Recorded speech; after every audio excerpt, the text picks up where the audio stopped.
Hi everyone. Hi everyone. Let's talk about, professional wrestling. Yeah, so I'm going to probably do like a 3 hour stream today and talk about, a lot of stuff that has happened the past 2, 3 weeks since the last time I've been on. But if anybody wants to come and join and ask questions, feel free. So yes, guys, let's talk about it. So on July 31st of 2026 of Ring of Honor, which we had last night, which was an excellent pay-per-view. So yeah, I'll talk about that probably later tonight after Collision or during Collision. But yeah, let's talk about this. So yeah, guys, so we had Lee Moriarty defeating Angelo with the Border City Crunch by submission.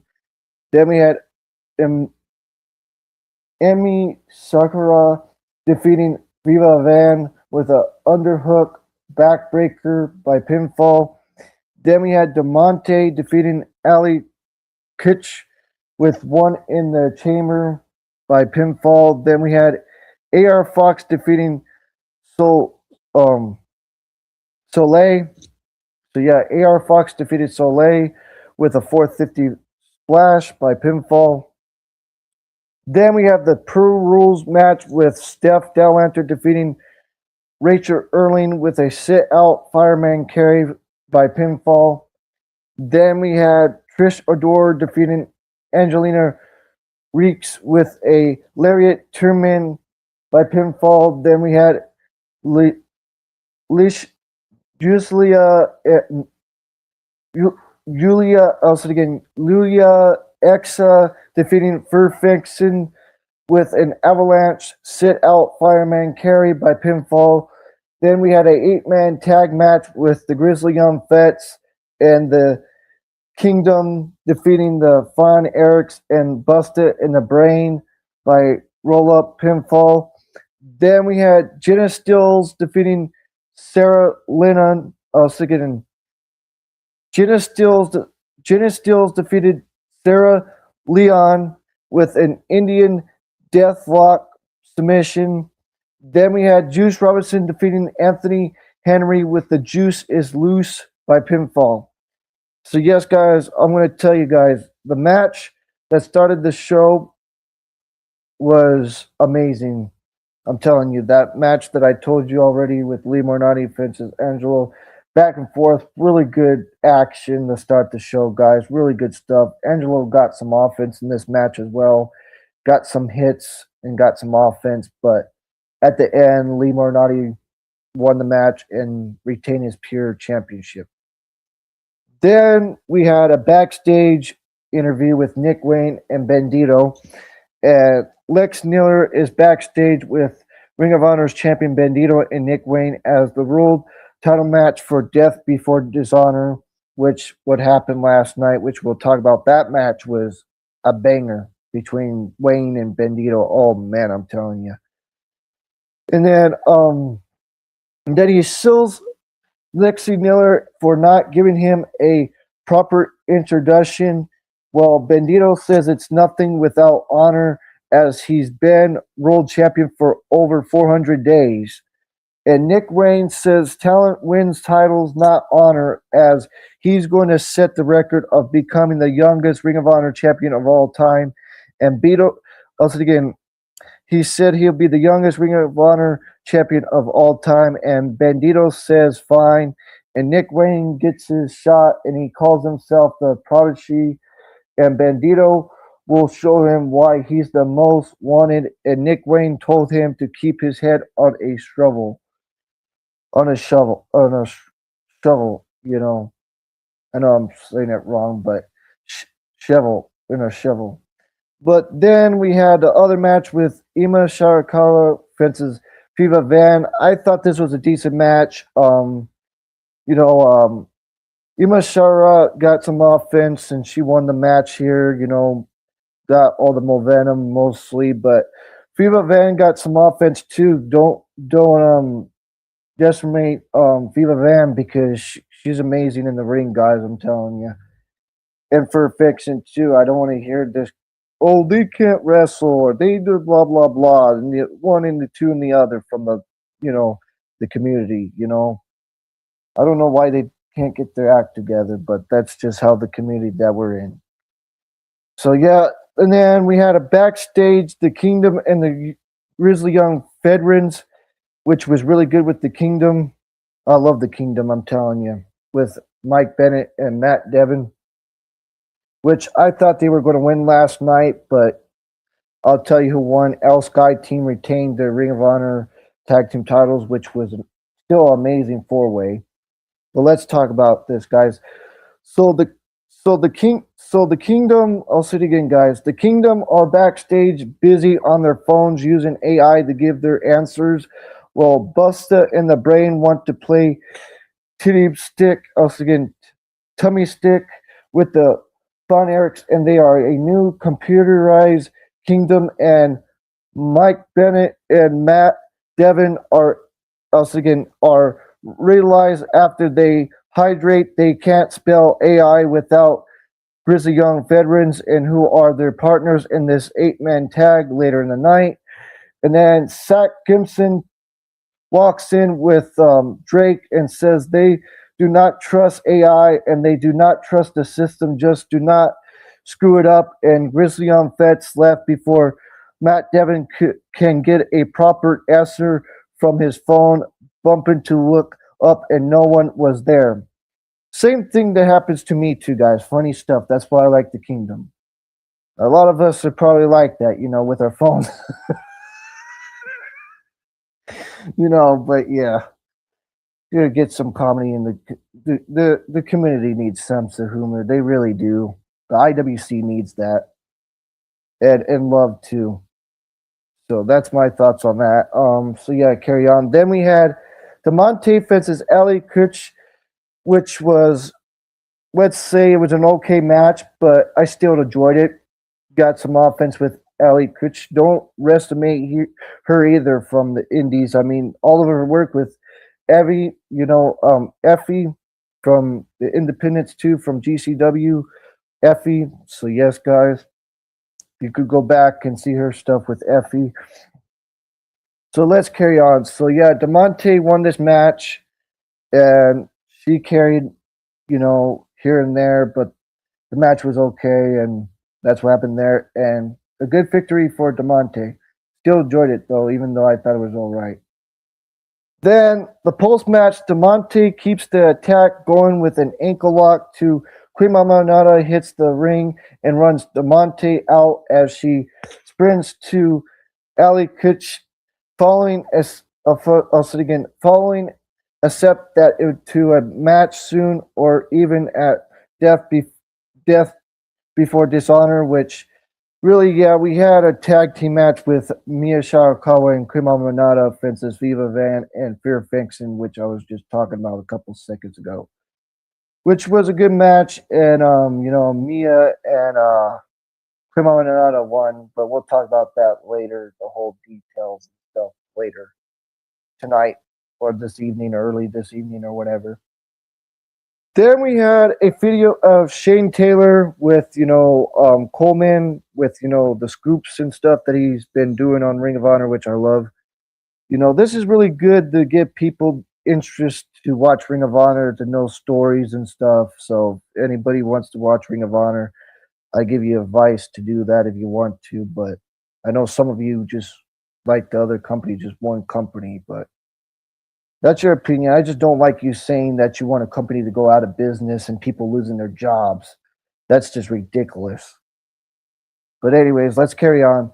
So Shane Taylor interrupts Coleman early, saying he mentions to Lee Marnotti that what Shane Taylor's promotion does is a gangster stuff, when Coleman knows better, as it's good business. And Coleman really counters what Shane Taylor says accidentally for what he said, saying he's proud of what Shane Taylor and STP, you know, Shane Taylor's promotions, have been doing.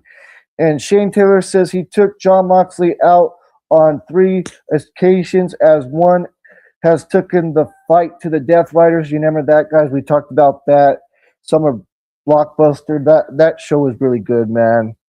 If you want to go back a while back, you could go back and watch that. That show was really good. I loved it, man. You guys can go back and watch that. But anyways, let's carry on. The way Shane Taylor's promotion has, it's what they do. No one can touch them. And Coleman says, "What's next?" As they've been running Ring of Honor, taking people from obscurity and now have a new way of life. And Shane Taylor is a joy fighting diamonds in the rough as people who come to him become a superstar and a champion, reaching success they dream of. And Shane Taylor says he looks for heart and confession, being able to trust they'll be loyal to their goals. And Coleman commands Shane Taylor how he's able to mentor others while letting them be true to themselves. And Shane Taylor says you can't let this business change you. The title, the legacy, and the money is cool, but he still has to be his father's son and the person his family raised. His values have to remain. And Shane Taylor says they always need to remain truth to themselves and can't afford to lose themselves. And these statements, man, they've just been amazing in my opinion, just amazing. I know the article craps at this and all of that, but me, it's amazing. I love it. I love it. So that's all I got to say about that. So then we had Soleil fences AR Fox. Oh man, I love Soleil. Oh man, that match last night on the 0 Hour with AR Fox and Soleil and Commander. Oh man, that was so amazing. I'm telling you, go back and watch it, guys, on here on YouTube. On the 0 Hour. The 0 Hour last night was just insane. Just insane, guys. I'm telling you, in my opinion. So if you want to, you can watch it here on YouTube and search up ROH Wrestling, and it'll pop up, guys. And then you got to go to their page, and it'll say 0 Hour. Just look up 0 Hour Death Before Dishonor, and you can watch the whole show if you want to. I thought it was insane, like a 10 out of 10. Like you could say 15 out of 10 if you want to. But that's just my opinion, man. It was just that good. But anyways, let's carry on. Then we had backstage Athena, and Athena is backstage saying it's tough being her, dealing with all these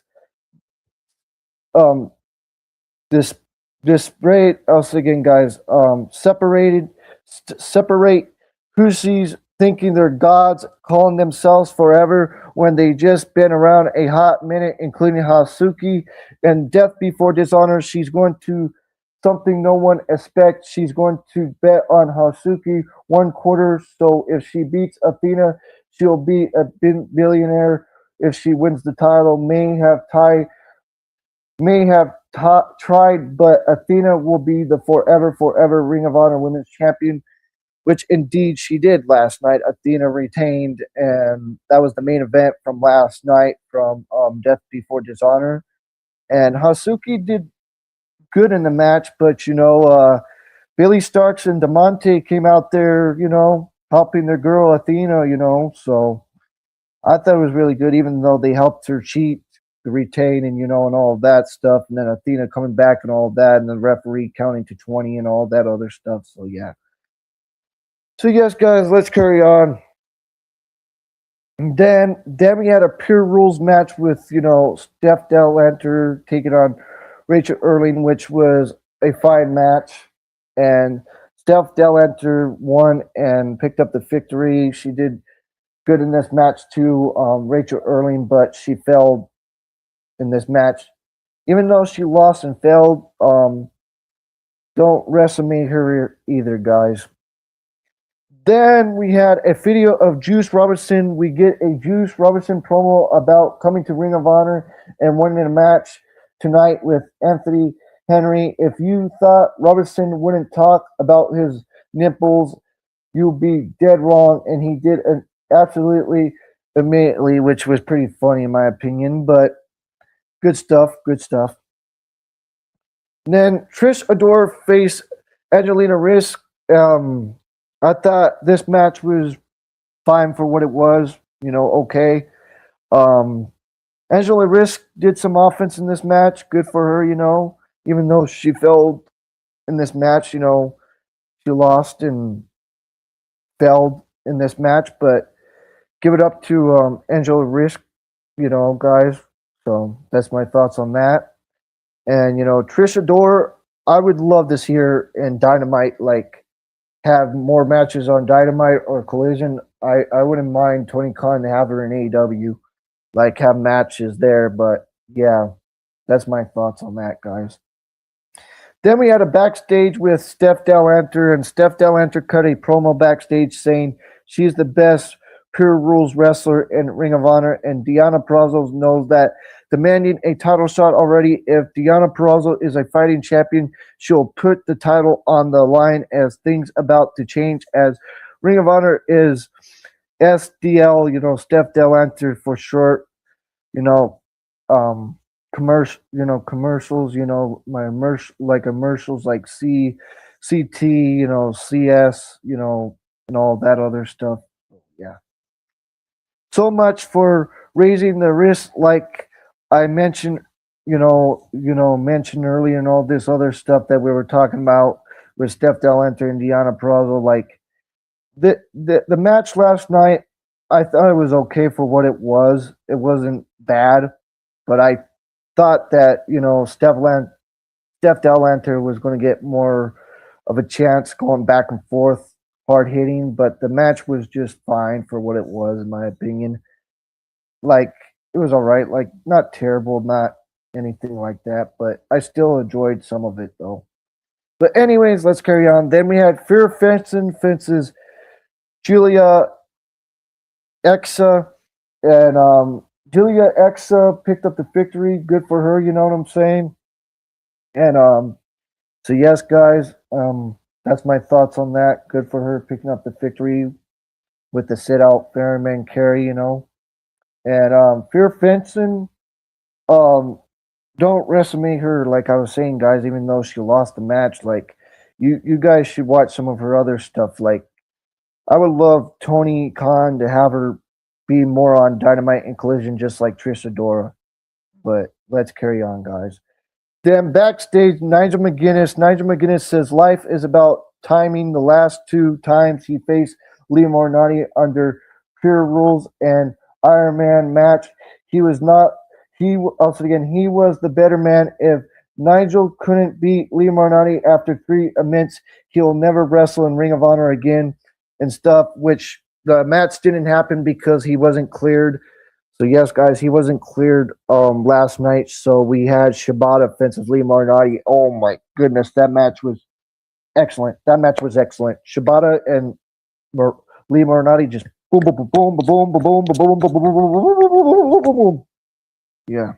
So yeah, that's my thoughts. Sorry, too much hype, in my opinion. That's just me being too much hype. But anyways, guys, then we had the fight. Talking too fast.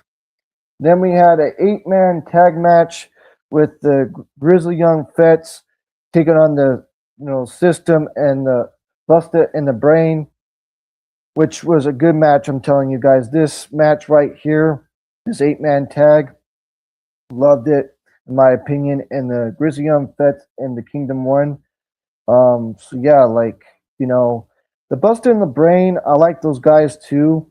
Jordan Oliver and Alex Price. Oh my goodness, those guys, like in the Indies, guys, you got to go watch their stuff in the Indies. My goodness, Alex Price and Jordan Oliver. Oh my goodness, guys, oh man, I'm telling you. And just like in the Von Erichs too, and this match was good too. The Von Erichs, I would love to see them more on, give more opportunities. The Von Erichs, Marshall Von Erich and Ross Von Erich, but it is what it is, So yeah, guys, like I said, the Grizzly Young Vets and the Kingdom won that match. Then we had Sarah Leon taking on Jenna Stills, and Jenna Stills won by submission with the Indian Deathlock, which was pretty good. Sorry about that, guys. But anyways, with the mute. But anyways, like Jenna Stills and Sarah Leon, I would give you guys to watch one of her match if I wanted to, but you know, like I said again, I recommend you guys to watch one. So yeah, like get a chance to and stuff. So I appreciate everybody that stops by in and out, giving me views. I appreciate that. Even if you don't like me and you're giving me views, that means you still are giving me views. So go watch someone else, you know, if you're being a hater, you know. I'm just saying. I still love you guys, still love you, the haters too, you know. God bless you. God bless you, you know. But anyways, I can't talk long period about that on YouTube because that's a religious thing. But anyways, carry on. Then we had backstage Diana Peralzo um talking with, you know, one of the people backstage, which I really like. I think it was Sam Sam Lura or something like that. And Diana Peralzo is backstage and says if Steph Del Enter wants to challenge her, change challenge accepted, and it doesn't matter how big or strong you are when you step in the ring with the Thunder Rosa, and the results is always the same. You become Flus and Peralzo, and the match is official, which we already talked about that, guys. Then we had the main event of this show. Anthony Henry faces Juice Robinson, and you know, Juice Robinson won the match with the, you know, you know, the loose for the victory. You know, I think Anthony Henry is a really good wrestler, guys, and stuff. I would love to see that guy to get more opportunities. Um, there was one time that they said that he was going to leave, you know, the company, I think, and then he came back or something. That was a long while back ago. But yeah, guys, so that's what happened on July 31st of 2026. We're still doing this live stream, guys. So yes, I appreciate everybody stopping in, stopping back. The other thing too, guys, I've seen some stuff of SmackDown. You know, I don't do SmackDown reviews anymore, but I seen that CM Punk defeated Kevin Owens last night, and some other stuff too, and Randy Orton stuff with Cody and all that other stuff over there. Um, so yeah, I think we're going to get another rematch, or we're going to get a three-way with Sami Zayn and Kevin Owens and CM Punk, which I think that sounds pretty good. But knowing WWE and how they book stuff sometimes is ridiculous, in my opinion. That's just my opinion with Raw and SmackDown. But anyways, let's carry on, guys. Let's talk about AEW Dynamite Grand Slam Mexico. This show was excellent. This show was a 10 out of 10. 10 out of 10. Telling you. Let's talk about this show, guys. It was, man, I'm telling you guys, just, oh man, just telling you. But I'm not going to give you full details because we'll be here all night and day. So yes, guys. So that's why I'm not going to be here for like 6, 7 hours, 8 hours long. That's how long it would take for me to give you the whole details, or probably 10 hours. But anyways, let's carry on. So doesn't mean that I hate the wrestling. I just telling you guys I can't go long for that long period because then I get passed out and stuff. So now I don't want to sleep in my live stream. You know what I'm saying? Like you guys don't hear me for like 3 hours or 4 hours long in the live stream. You know, it's okay if it's like 30 or 40 minutes, but if it's like that, then yeah. But anyways, we had the Death Riders taking on Christian Cage and Adam Copeland in the Young Bucks. This was an amazing eight man tag to open the show. I'm telling you guys, this was amazing. I'm telling you, I'm not kidding. This 8-man tag right here with the Death Riders taking on Copeland, Cage, and the Young Bucks. Oh man, it was a good opener. I'm telling you. And the Death Riders won with Moxley rolling up Adam Copeland for the win. That's what happened there. Then after the match, Copeland, Cage argued with the Young Bucks in the ring. Then we had another match. Oh man, this match right here, Andrade Elo facing Commander and Tommaso Ciampa. in a three-way to get a number one spot in the All In Casino Gauntlet match. Oh, this match right here, guys! I'm telling you, this slapped hard on August 6th. Oh man, I'm telling you, this slapped hard. I'm telling you. So yeah, Tommaso Ciampa did amazing in this match. Did some high knee kicks in this match and some offense and stuff. And Commander did some high flying maneuvers in this match as well and stuff, guys, which was amazing from Commander, which he always does. But he fell shortly in this match. And Andrade pinned him with the DM for the win. He picked up the DM and pinned Commander in this match in the three-way, and Andrade won. And that's what happened. He got the number one spot. Then after the match, Andrade grabs a microphone and speaks to the live crowd in Spanish as he tells them that he's home, and he says he's proud to be national champion, and says he's going to win the All-In Casino Gauntlet match. And he says if anyone thinks he can't win the All-In Casino Gauntlet match or win the AEW World Championship, then says he has one question: how do you know? Then MJF music hits and he makes his way out and he sneaks up behind Andrade and he hits him with his old custom AEW World Championship belt, then says his diamond ring's back, and he hits Andrade with it and he jams the diamond ring into Andrade's head and rains down right hands on him, then dumps him off of the entrance ramp to send him crashing into Commander onto the floor. Then Andrade gets checked on by medical officials as MJF calls himself an American hero and the best professional wrestler in the world, and he claims to be the AEW World Champion and says if the fans do not believe him, he had Kenny Omega in their AEW World Championship win at Dynamite Beach Break till Will Ospreay got involved and says the main event of All In was his, then says there will be a match next week to be the number 2 entrance in the All In Casino Gauntlet match that he asserts to enter. He then retaliates, then he feels as but he's the rightful AEW World Champion and stuff right there, guys, which was really good. Really good stuff. I like that stuff right there. You know what I'm saying? So that's my thoughts on that and stuff. So yeah, guys, put your thoughts in. I appreciate everybody stopping in, back and forth. So then we had Willow Nightingale and the Brawley Birds versus Mercedes Moné and the Divine Dominions, which was a good match. I thought this was a good match. Jimmy Hayter did amazing in this match. Got some offense, got some good moves in here, really cool moves, and Alex Winters too as well, and and all of that. And Megan Bayne and Lena Cross did amazing in this match, even though they fell shortly. And Mercedes as well. Mercedes is amazing. I'm telling you guys and stuff. So if she wins at All In, I wouldn't mind. I really wouldn't. Some people don't like her. That's their opinion, but yeah, I wouldn't mind if she beats Willow Nightingale for the AEW World Women's Champion, even though Willow hold it only for like a month and a half or so.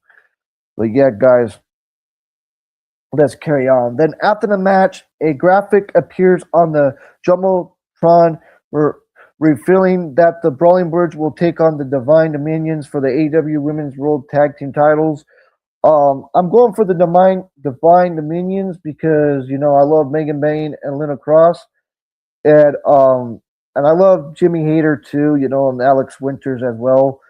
And it's hard to choose one, but I would go for the Divine Dominions because I like them, and Megan Bayne is like one of my favorite wrestlers, including Tekla in AEW, so yeah. My thoughts on that, guys.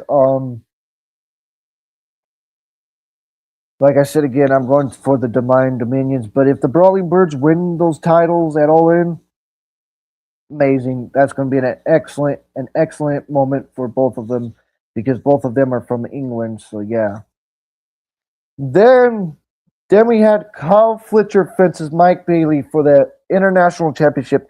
This match slapped hard. When I say this match slapped hard, it slapped hard in my opinion. It slapped hard in my opinion, guys. So yes, back and forth, hard hitting, fast pace, rhythm, and Kyle Fletcher picked up the victory by catching Mike Bailey with a brainbuster off the ropes and then sends him crashing into the top turnbuckle for the win. And Kyle Fletcher won and retained the AEW International Championship. Then Okada then makes his way to the ring and staring down Fletcher on the entrance ramp.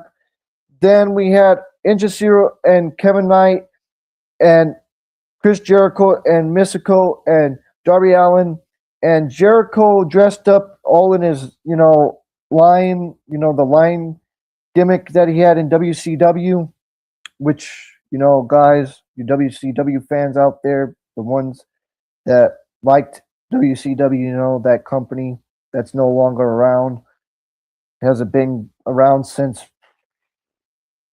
I believe, 25 years. So yeah, like 25 years it's been gone. So yeah, and will never come back. So yeah, it's deceased. So, but any of you WCW fans, I love you guys. I really do, because some of you all love AEW and you treat AEW just like you treated that company WCW, and you tell me a lot of stories, from the 90s. I wasn't even around, so I'm a young geese, so so.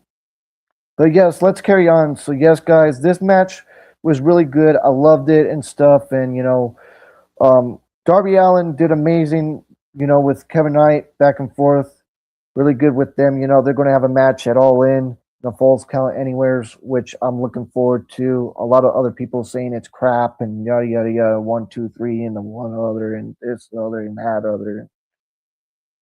Bunch of baloney. Some people that drive me nuts. But that's their opinion. But in my brain, it's like, why would you crap on this? But that's your opinion. I think WWE from 2018 to 2021, you should complain about that more. But that's just my thought.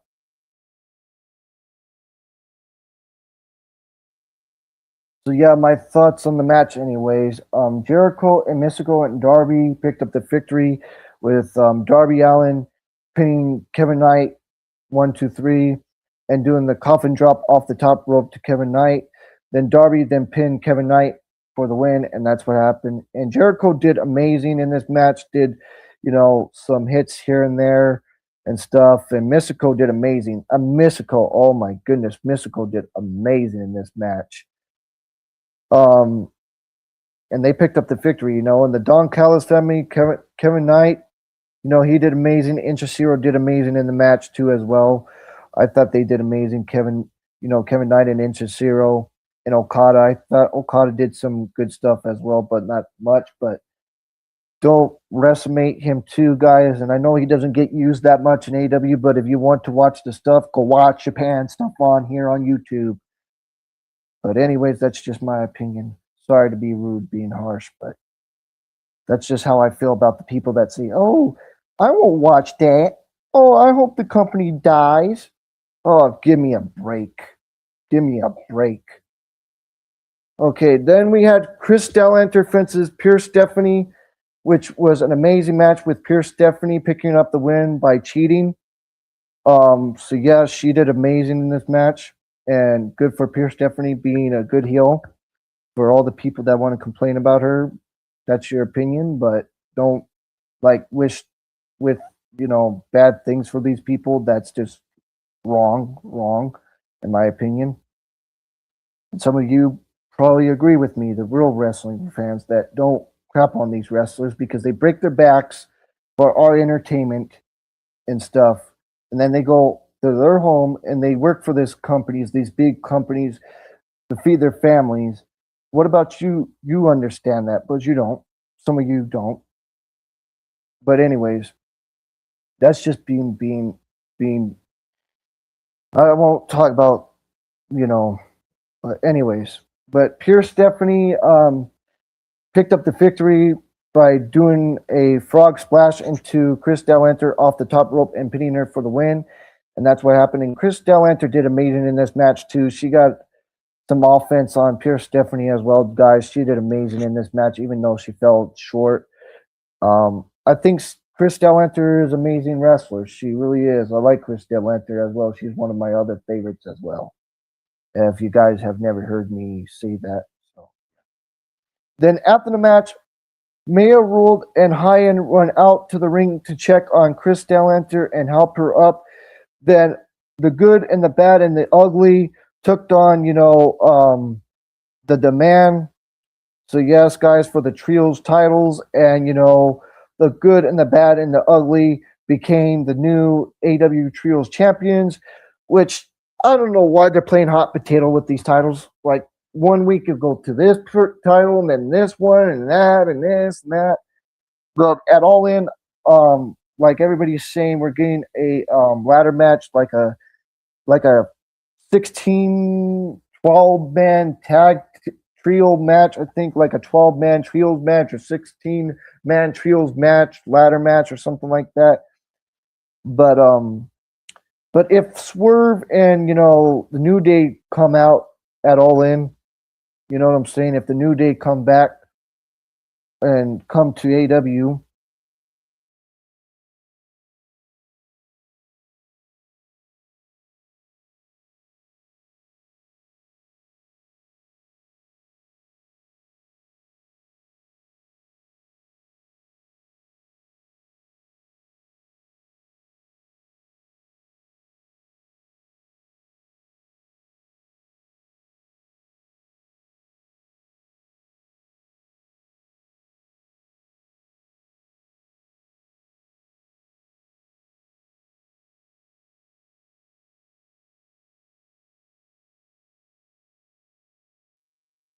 so yes, guys, back to the whole thing. So yeah, Brody King and Bandito and Hangman Adam Page picked up the victory with Hangman Adam Page and Bandito then delivered a block shot lariat and a 21 plex combo to Tailaya for the win, and that's how they became the new AW Trios champions. Then we had Will Ospreay fences Mark Davis in an no outside interference street fight. This was brutal. I'm telling you, this match was brutal, insane, crazy stuff, crazy stuff. But anyways, guys, Will Ospreay picked up the victory with the hiding blade on Mark Davis to pick up the victory. Mark Davis did some offense in this match, did amazing in this match. This was an excellent match, back and forth, really hard hitting and bleeding, like really bleeding. They picked up weapons and stuff like a barbed wire and like chairs and trash cans and all kinds of crazy stuff. So yeah, that's what happened in that match. And Will Ospreay picked up the victory and won with the hidden blade on Mark Davis, and that's what happened there. And I gave this show a 10 out of 10. 10 out of 10. And then the other show, guys, that we were talking about, Ring of Honor, from July 31st, I thought that episode I would give it a 7.5 out of 10. So yeah.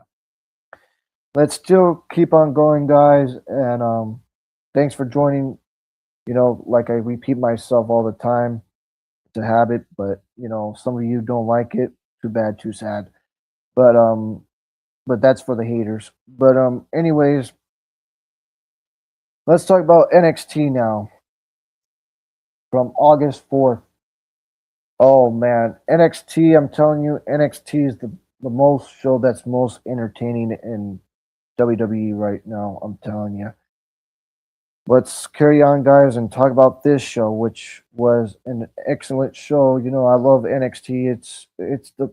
It's the most entertaining show between Raw and SmackDown and NXT. Between those three shows, NXT is the main entertaining show. So, but anyways, let's talk about it, guys. So we had Jada Parker and Thea Hill taking on Carmen Pesagrove, Carmen Pestovic and Nakia Lyons with Natalia, Natty. So yes, guys, and this was the opener, and I thought it was a really good opener really good pace in this match. And Thea Hill and Jada Parker won. And Thea Hill then delivered a suicide to Nakia Lyons off the top rope and pinned her for the win, and that's how they won. Then after the match, Natty and Nakia Lyons and Carmen begin attacking Jada Parker and Thea Hill, and Nakia Lyons hold Parker in place for Natty to deliver a forearm to her by accidentally and hits Nakia Lyons, which allows Jada Parker and Thea Hill to regain the upper hand. Then we hear from Tony D'Angelo, and Tony D'Angelo says Grayson Waller disrespected him and everyone in the NXT locker room last Tuesday, then says Grayson Waller thinks he can use the NXT Championship as a stepping stone back up to the main roster, and he calls Grayson Waller old business, then addresses Mike Santana. Also, again, he addresses Mike Santana and calls Mike Santana to the ring to finish their conversation from last Tuesday. Then Grayson Waller appears in the crowd on the platform and says Tony D'Angelo and the NXT Championship has to go through him. And Tony D'Angelo says Grayson Waller is talking trash from afar and invites Grayson Waller into the ring to talk man to man, but says Grayson Waller wouldn't because he's a, and he's recalls, I'll say it again, guys, he just called them, a female dog, and then he recalls teaming up with Grayson Waller and during the 2021 War Games match in the NXT 2.0 days, which, oh my goodness, those days, I didn't even watch NXT that much when it was 2.0, when the old man was running it. Yeah, that was terrible. I'm sorry, guys, but that was terrible in my opinion. If you like that kind of stuff, yeah, but that's your opinion. But to crap, like I said, and wishing on other companies' death, fall, and other wrestlers, downfall and all that, that's just little crust to me, and that's what makes me want to rant. But anyways, then questions what Grayson Waller has accomplished since the compared to the likes of himself and Carmelo Hayes and Trick Williams, and Grayson Waller asks Tony D'Angelo if he's been practicing, and then says Tony D'Angelo has some energy and fires unlike this soft roster backstage, and says there's a bunch of guys on their social media backstage, but Mike Santana's music hits and he appears in the crowd among the fans, and he says Grayson Waller rattles some cage last Tuesday and says he was one in Grayson Waller's shoes, then says Grayson Waller has a chip on his shoulder because his life isn't as nice as Grayson Waller wants it to be, and he says he has a chip on his own shoulder because because he has to, then says he hopes for Grayson Waller's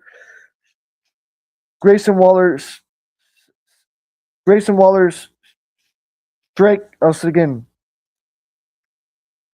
for Grayson Waller's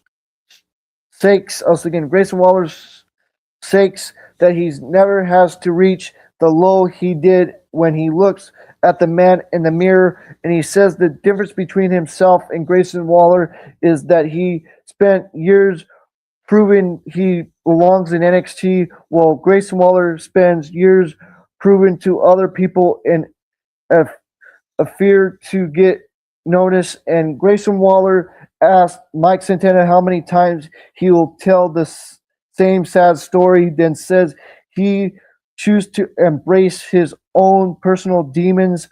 And Mike Santana says Grayson Waller only fight for himself, but Tony D'Angelo interferes.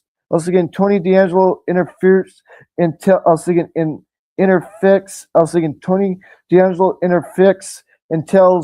Grayson Waller and Mike Santana to fight it out in a number one contender match to get a shot at his NXT championship, which we'll talk about later about Silla Fatu coming to NXT and being in a four-way. So now it's a four-way between Grayson Waller, Tony D'Angelo, and Mike Santana, and Silla Fatu at Heatwave, guys. Then we had Win Sinclair fences Surya for the women's speed title, which both of the titles are on the line at Heat Wave because of this, because of Winston Clear won by limit aspiring. So yeah, and she retained because the time expired, and that's what happened there. You know, the matches are like only 3 minutes or like 5 minutes long, so they only give you like a couple seconds. It used to be on Twitter, but then they took it off, you know. So, but anyways, let's carry on. After the match, Saria delivers a F5 to Win Sinclair. Then we head backstage where Kalani Jordan collapse Grayson Waller for spitting facts about NXT, and Mason Rooks approaches Grayson Waller, but Cam Hendricks finds Mason Rooks, and a brawl between the two men almost break out. And then back at ringside, Miles Bourne and Divine Heights make their way to the ring and take it on Fantasy Projects for the NXT Tag Team Championships, and they became the new NXT Tag Team Champions, guys.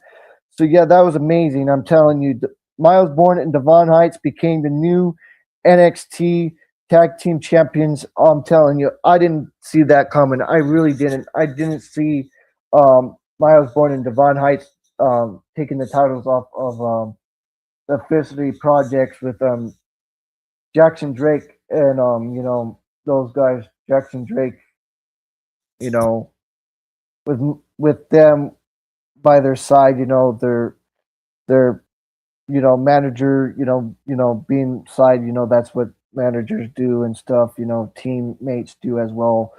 Always work hard and support their teammates, you know, like you did in school, you know, you have to work with your teammates and roommates, you know, and all that stuff and jazz. But anyways, I thought that the Varsity Projects did amazing in this match. I'm telling you. I think Ricky Smokes did amazing in this match, and Brad Baylor. I thought Brad Baylor did amazing as well, guys. Both guys did amazing in the match, even though they fell short and lost their NXT tag team titles. So yeah, we got new champions, like I said, and I didn't expect it. And Miles Bourne and Devon Heights are your new NXT tag team champions. Then we had Carver fences EK. So yeah, we had Carver fences EK, which was an okay match, but there was some back and forth a bit. I think Carver did amazing, and he was the one that picked up the victory here. And EK, he did amazing in this match. I like the high flying and maneuvers that he does, and he picked up the victory. I believe this past week or last week that he won the number one contender for the AAA cruiserweight title. So yeah, guys, give it up to him. Give it up to EK. Then we had Booker T and Vince Joseph then throw it over to a video playing tribute to Dora, once again, Dory Funk Jr. following the news of his death, which yeah, one of a Hall of Famer. I'm telling you guys. Um, you know, hope you know, the best for the Funk family, you know, because the Funk family's been around whew, so long, since like I believe like the 50s or 60s. So yeah. But anyways, guys, I give my condolences for all the people that are gone. I give my love and prayers and condolence to them. So yes, guys, there'll be a couple minutes of that for that moment. So we'll be silent for about 2 minutes.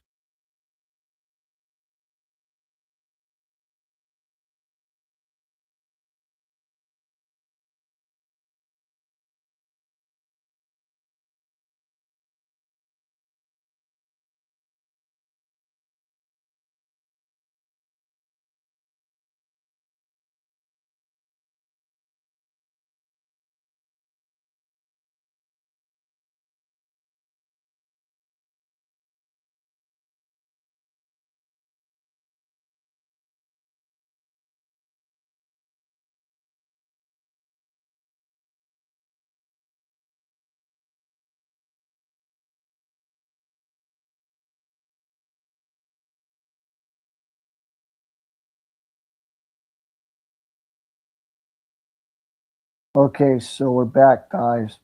Can you hear me? So we're back, guys.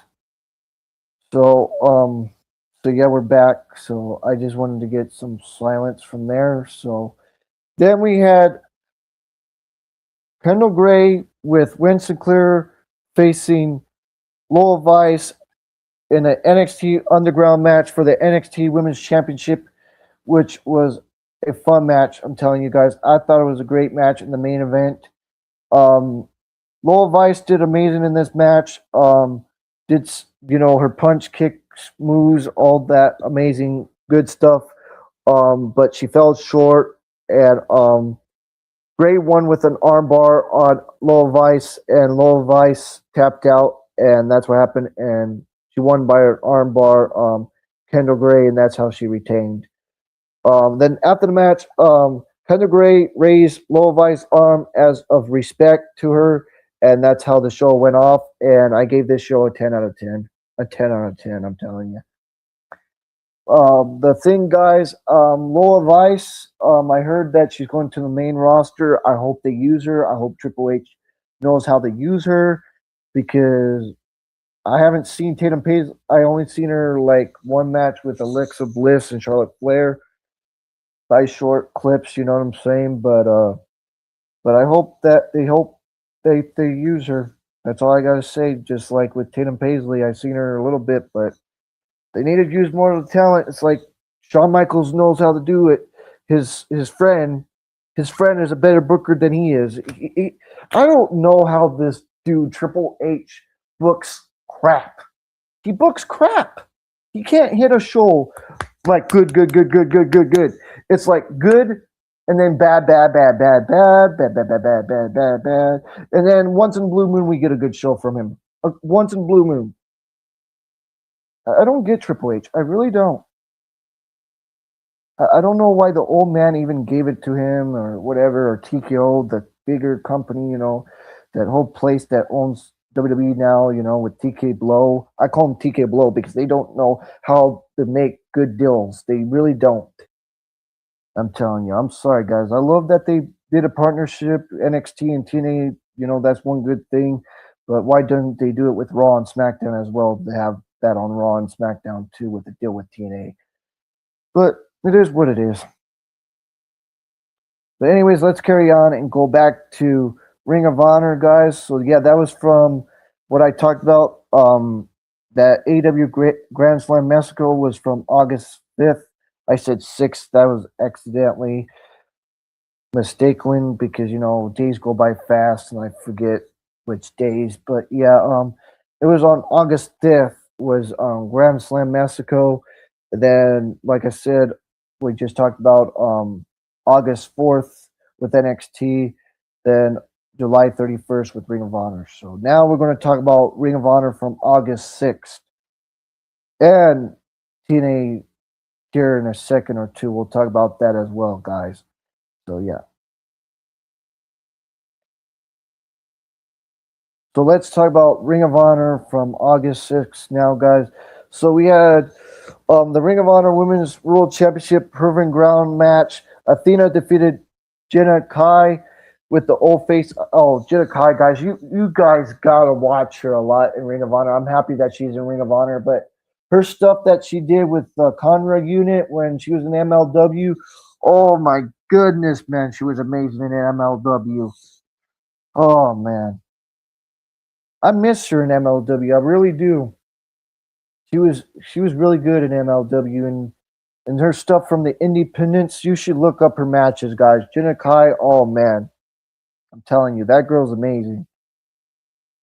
Then we had Queen Monata defeating Rachel Lay with an off to her with also again Queen Monata defeated Rachel Lay with a off with her head pinfall. Then we had Beef defeating Matt Menard with a flying pig pinfall. Then we had Eddie Kingston and Ortiz defeating PRPG Vice with a rolling can. Also again, Eddie Kingston and Ortiz defeated RPG Vice with a rolling candle.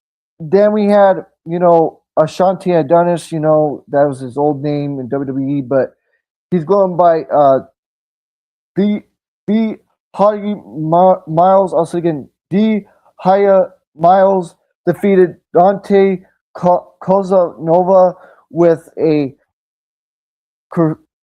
crescent kick. I'll just say with a crescent kick by pinfall.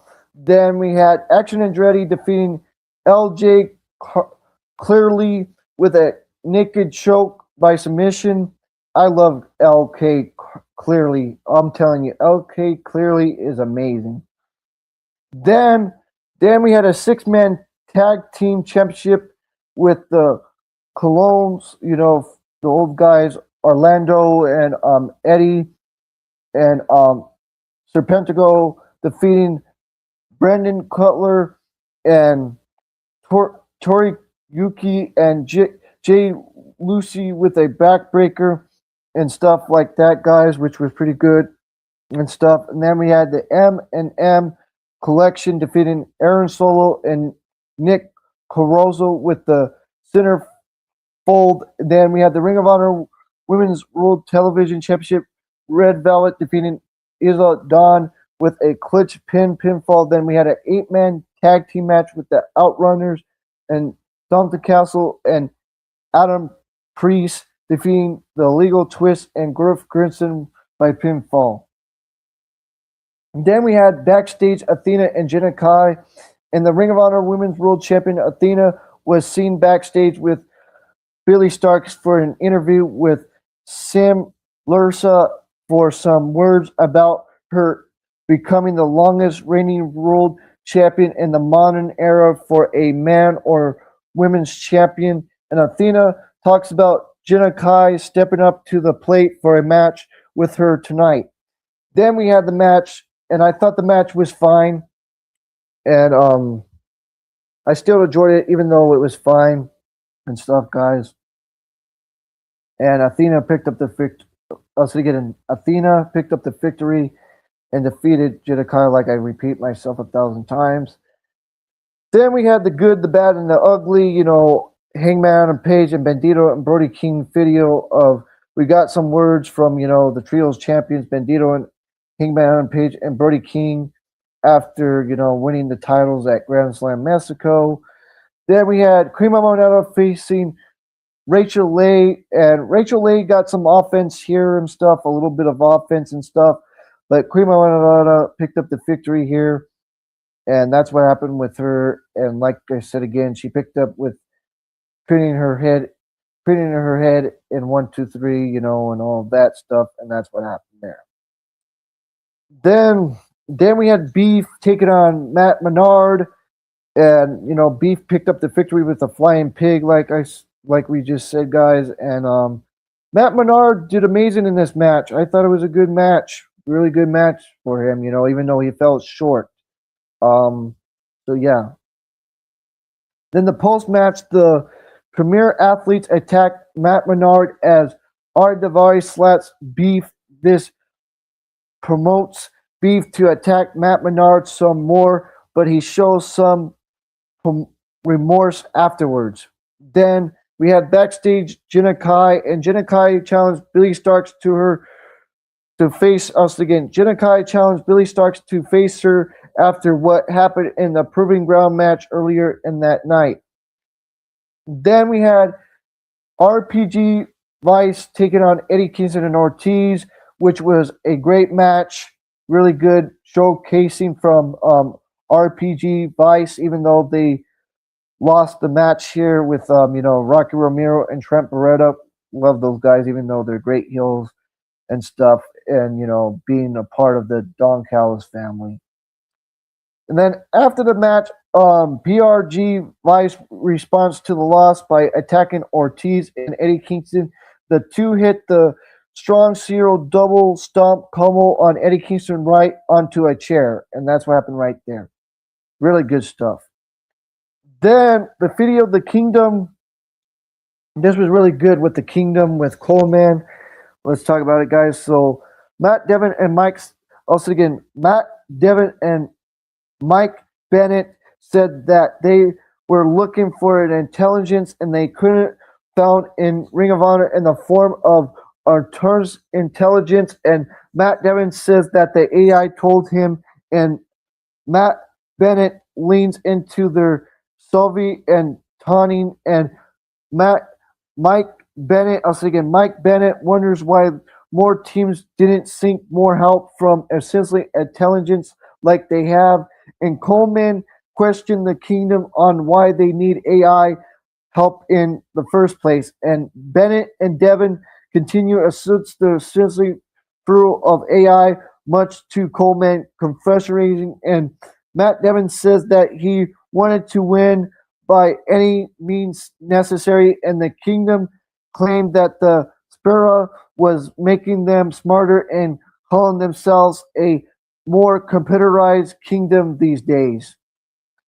Then we had Miles, aka Ashanti Adonis, facing Dante Korsarova, and Tissa Hills joined the Shane Taylor's promotion. So yeah, Ashanti Adonis is with the Shane Taylor's promotion guys, and I think that's great for him, in my opinion, being a new member of the Shane Taylor's promotion. But yeah, we'll see where time tells with that.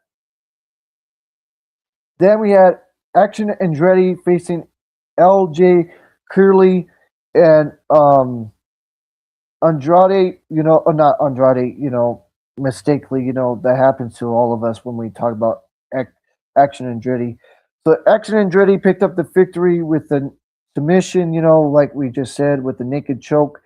And LJ Curley got some offense in here, some amazing, moves, sets from him as well, guys, and all good stuff from him as well. But he fell shortly.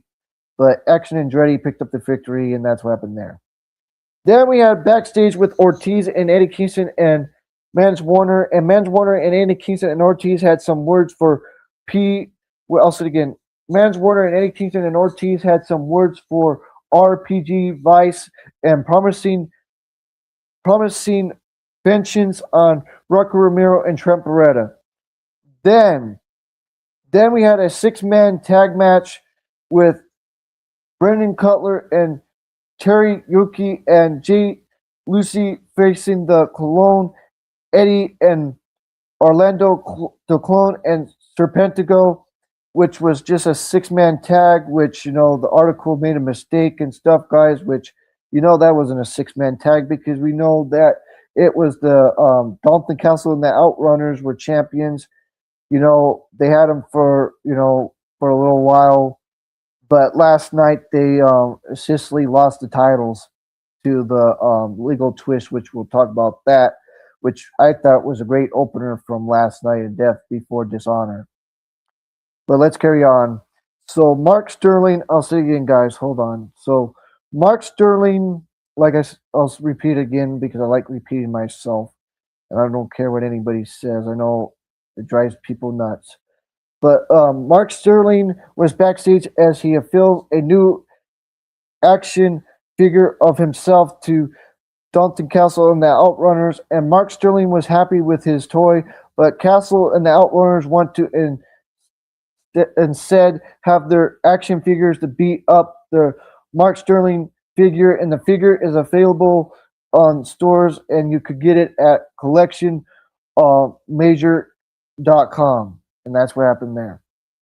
Then we had Aaron Solo and Nick Comroro facing M&M Collection, Menard, Mansoor and Mason Madden, and M&M Collection picked up the victory. Good for them. You got, love those guys. I really do. Mansoor and Mason Madden. I would love to see them be tag team champions one of these days. I'm telling you, even though people don't like them that much, they're a comedy act. You know what I'm saying? But I would love to see them be tag team champions for at least for like 2 months or 3 months or so. I wouldn't even mind if they were champions for a week. But anyways, guys, just to be in history that they were Ring of Honor Tag Team Champions, But anyways, guys, so let's talk about what happened after that. Then after the match, Ian, one of the commentators from Ring of Honor interviewed M about their win, and Madden says that one of the happiest moments of his career was getting on the plane and going south of Jacksonville to Orlando. And Mansoor, who calls one of the commentators a nick, a name, calling him, boner, boner and stuff like that, then appears to call their shots for the appeared to call their shots for the Ring of Honor World Tag Team Championships. Then backstage, Action Andretti was cutting a promo backstage. The light keeps cutting on and off with Lio Rush laughing here in the background, and Action Andretti was spoken and walked off not long after.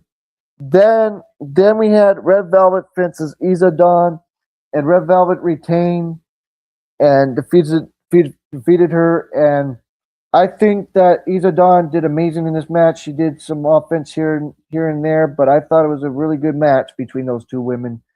And that's just my thoughts on that. And yeah, and Red Velvet picked up the victory with a pinfall combo, and all of that. So good for, Red Velvet, And she retained her title against Sky Blue and Marie Shafir and Jenna Stills last night. So yeah.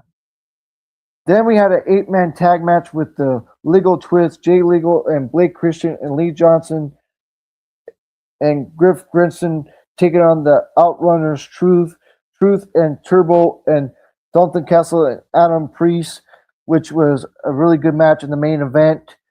And that's what happened there. And Dalton Castle and Adam Priest, and the Outrunners and Castle and Adam Priest picked up the victory and defeated the Legal Twist. And that's what happened.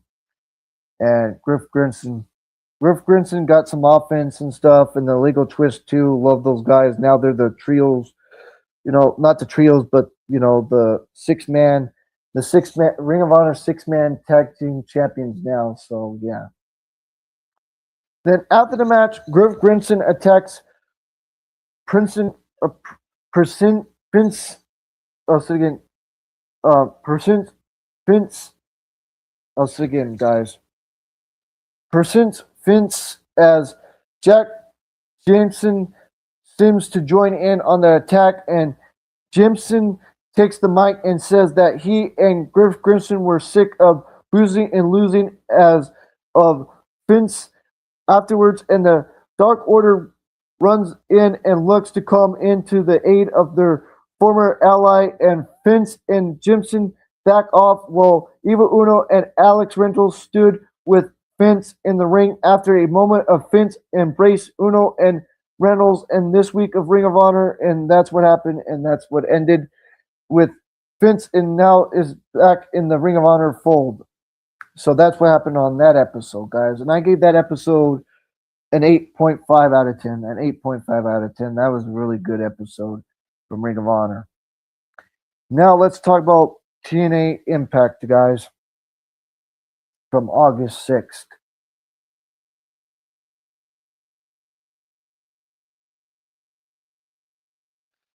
So yes, guys, taking a little breather. So yeah.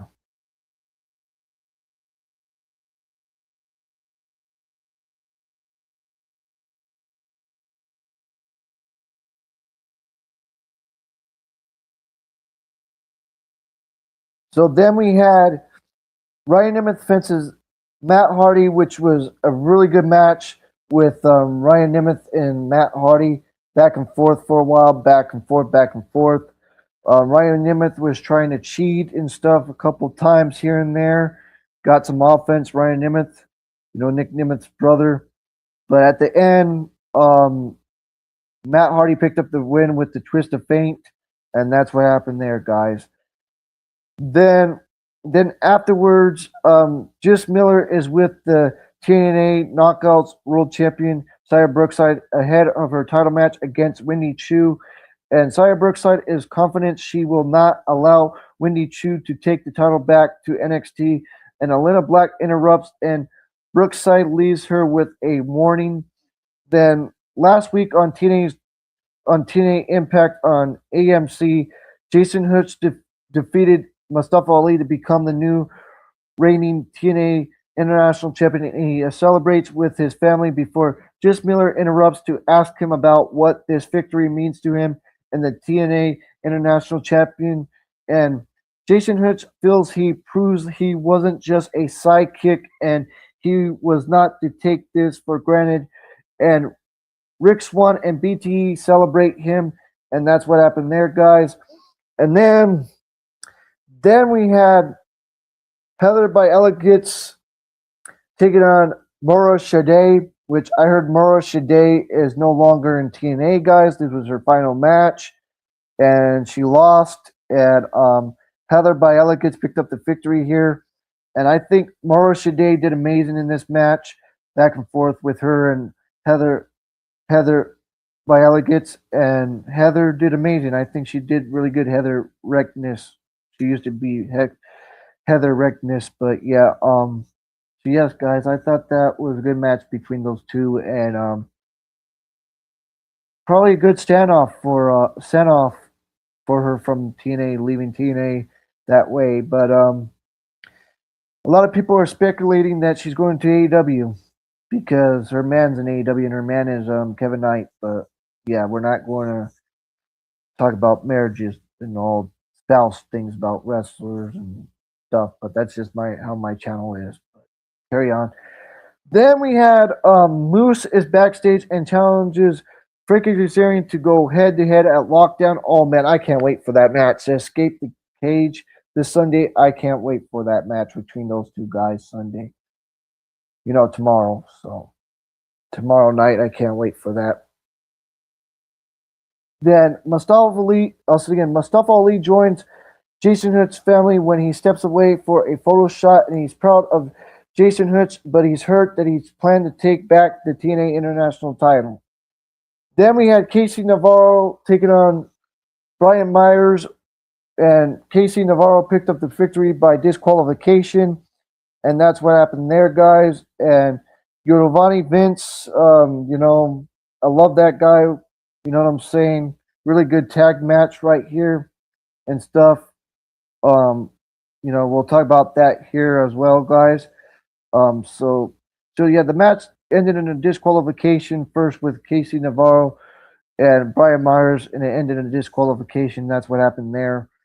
And then Giovanni Vince rushes to the aid of Casey Navarro, and the director of Authority, Santino Marella, makes the match official, and Brian Myers and Eddie Edwards against Casey Navarro and Giovanni Vince in a tag team action. Then we had Casey Navarro and Giovanni Vinci taking on Brian Myers and Eddie Edwards to a tag match, and the tag match was really good. Loved it. I'm telling you guys, really good tag match, back and forth, really hard hitting. I thought Casey Navarro and Giovanni Vinci, even though they lost, I thought Giovanni Vinci did an excellent job in that tag match. But Brian Myers and Eddie Edwards picked up the victory with a package power driver for the victory, and that's how they won, with the package power driver.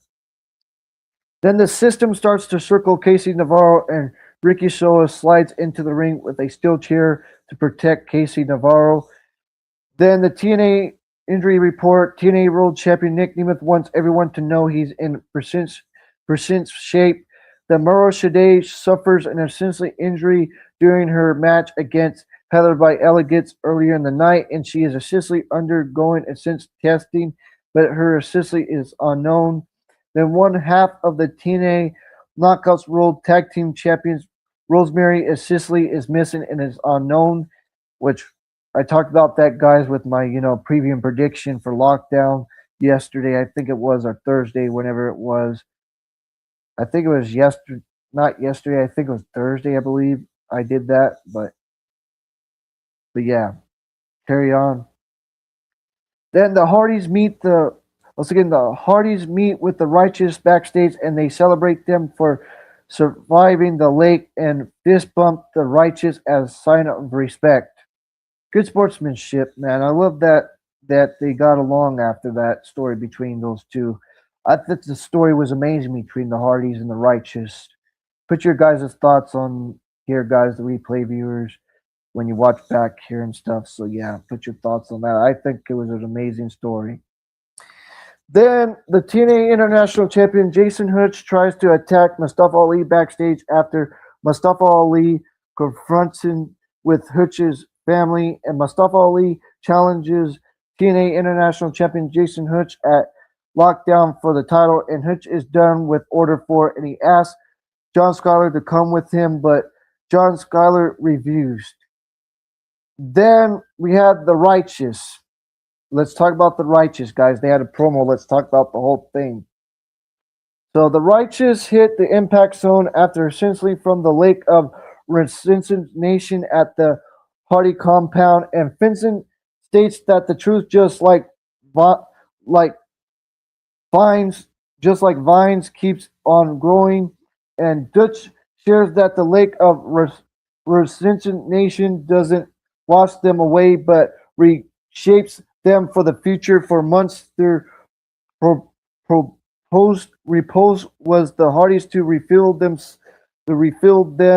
and now the Hardys are the ultimate goats, and now their work with the Hardy is finished, and they are ready to move on to something greater. And the Righteous aren't looking for opponents, but are looking for people they can help bloom. The Righteous have a new mission. And that's what happened right there. Really good stuff. Really good stuff, guys. We'll see what they got for, the Righteous to pass stuff for them, and they want to, help the bloom and stuff like that. Really good stuff for the Righteous.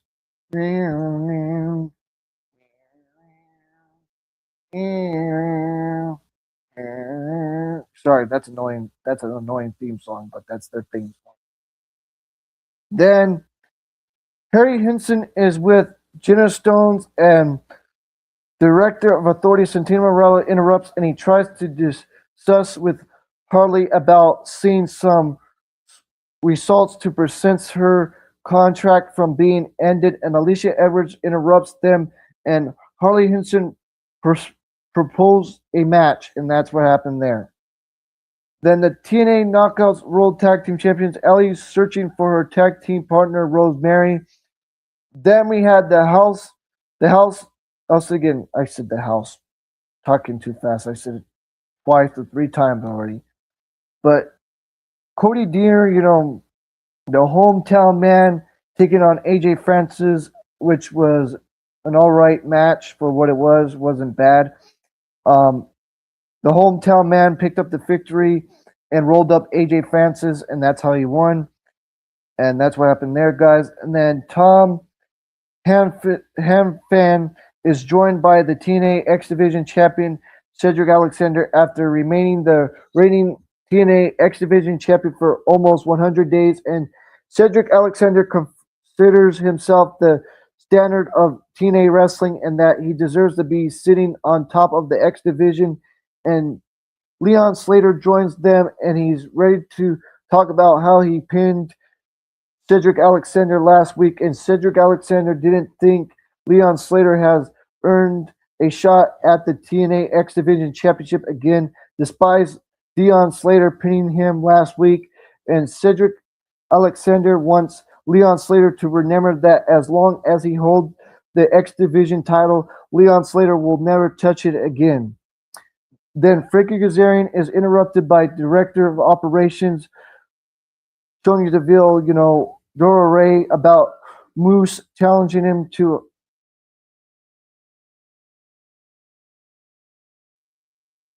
I'll say it again, guys. I'll repeat it again. So then Frankie Kazarian is interrupted by Director of Operations Dora Ray about Moose challenging him to a match earlier in the evening, and Frankie Kazarian will do it for Dora, but under his terms, and he wants it to be an escape the match escape the cage match at Lockdown, and it's ready to show Moose why he is called the King of TNA. Then we had Windy Chu versus Sire Brookside, which was good, guys. Really good stuff, I'm telling you. So yes, guys, back and forth, really good stuff with Windy Chu. Really good showcase from Windy Chu, guys. But Sire Brookside picked up victory here and retained the TNA Knockouts World Championship. Then Alina Black joins the TNA Knockouts World Champion Sire Brookside in the ring to send a message. Then we had the signing contract between Jeff Hardy and Nick Nemeth. And let's talk about that, guys. That was crazy. Let's talk about it, though. The TNA World Tag Team Champion Jeff Hardy and the TNA World Champion Nick Nemeth is meet face to face for the official contract signing for the TNA World title. And Jeff Hardy paints Nick Nemeth, reminding him that he knows exactly what Jeff Hardy is capable of, but since he is TNA World Champion for a reason, and Nemeth demands that Hardy listen to him before asking him to make it official, and Nick Nemeth signs the contract, and Jeff Hardy follows suit before returning to his painting, and Nick Nemeth is convinced that he will never lose the TNA World Championship. And that's what happened right there, guys, which that was insane between those two. And Jeff Hardy choking Nick Nemeth and stuff. Just great stuff to end the show there from that show. And I gave this show, I'm sorry to say this for all you people that hate TNA, but I give it an 8 out of 10. I gave that show an 8 out of 10. Then let's talk about AEW Collision, guys. The first round stuff of the Continental Cup. Oh man, I'm telling you, this stuff right here, man, is really good stuff right here. But anyways, guys, we're going to take a little breather here for about probably 2 minutes. So yes, guys, for 2 minutes again, we're going to take a little breather and talk about this episode from August 8th from Colorado Springs. Yes, baby, Colorado Springs. Yeah. Sorry, guys, sorry. But I'm happy because I'll be heading there, but that's where, I won't say anything, but yeah, guys, but yeah, that's my home, that's my home. So yes, guys, let's talk about it here in a second. Or two, like I said, a minute or two, so I can take a breather.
So we're back, guys. Let's talk about AEW from August 8th.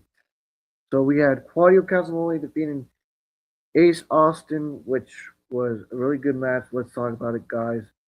So Claudio rams Ace Austin into the barricade to damage his shoulder, and despite the pain, Ace Austin keeps pushing the pace with speed and high flying, and Claudio uppercuts him out of the air, and Claudio teases the crowd for the big swing. I was thinking big swing, and Ace counters the grab into a triangle, to a triangle choke of sort, and Claudio persistently pursues to muscle his way out on a slam, then closing and changing.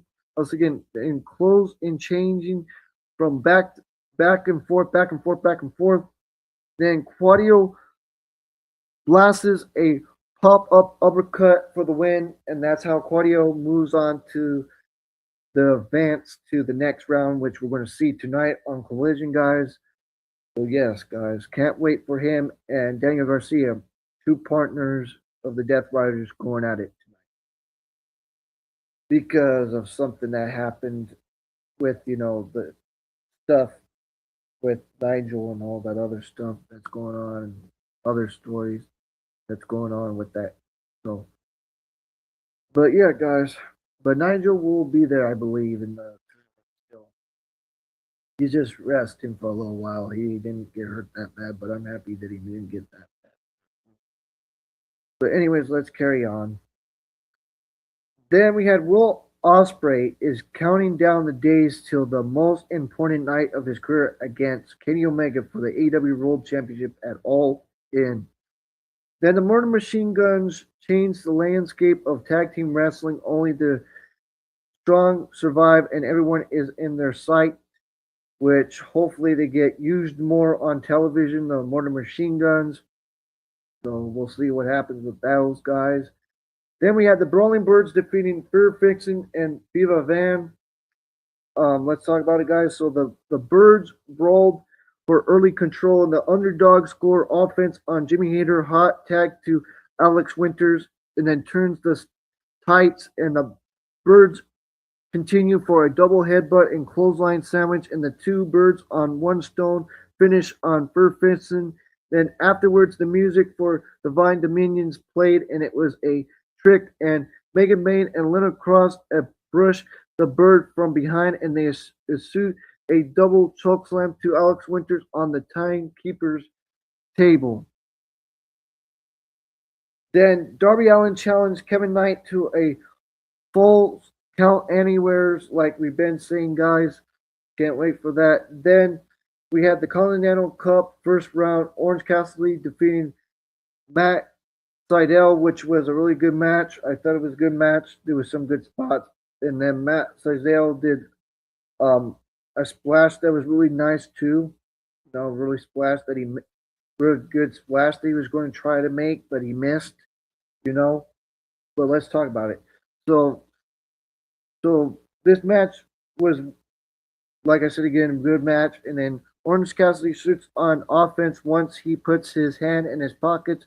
Then Matt Sydal enters right back, but he misses on a shooting star press, and OC bounces for a beach break to win, and that's how he won. Then Moxley was happy to see Claudio advancing in the tournament, and Moxley is putting it all on the line against hungry predators like Jack Perry, and Jon Moxley has a soft spot for Jack Perry because Jungle Man has shown guts. Too bad that Perry is on the wrong team tonight, and Moxley wants to hurt the Bang Bang Gang. Then the Rascals defeated Steven Forsyth and Aaron Solo in a swash match. This was not my cup of tea, but let's talk about it. So swash is sizzling hot fire flame from Sakura wins, and then the men Xavier pins Stephen Forsyth after the Rascals cut a promo about proving that they belong in AEW World the best wrestler. So that's what happened there, guys. Then we had another one part of the Rascals. Ryan Reed fences Mike Bailey. Mike Bailey fences Ryan Reed. Oh, this match was insane. Insane. Just insane. Slapped hard. Just slapped hard. I'm telling you, slapped hard. So let's talk about it, guys. So smooth action and Red launches for the flame on Cutter, but Bailey also again Bailey blocks the impact down to the floor to counter for offense, and then Mike Bailey limps for a dive outside, and he tweaks his knee on the landing, and Mike Bailey moves Slinzens for the rest of the match, and that slips seconds of slowing down, allowing Ryan Reed to connect on a pair of counter cutters, and Reed misses on the 450 splash, and Bailey takes advantage for a standing Spanish Fly to win, and that's how he won with a Spanish Fly, man. That match was insane, I'm telling you. Go back and watch it, guys. That match between Ryan Reed and Mike Bailey, oh man. Then the dogs keep beating the Bang Bang Gang, and David Finlay isn't worried about wrestling and Jay White in the tournament because the result will be the same. And David Finlay didn't think that Jay White has what it takes to survive anymore, and he will put Jay White back on the shelf with an injury. Then Pierce Stephanie and Sheeta defeated Maya World and High End in a tag match, which was I thought was a good match. And the Hills won this match and defeated the Baby Faces. But let's talk about it.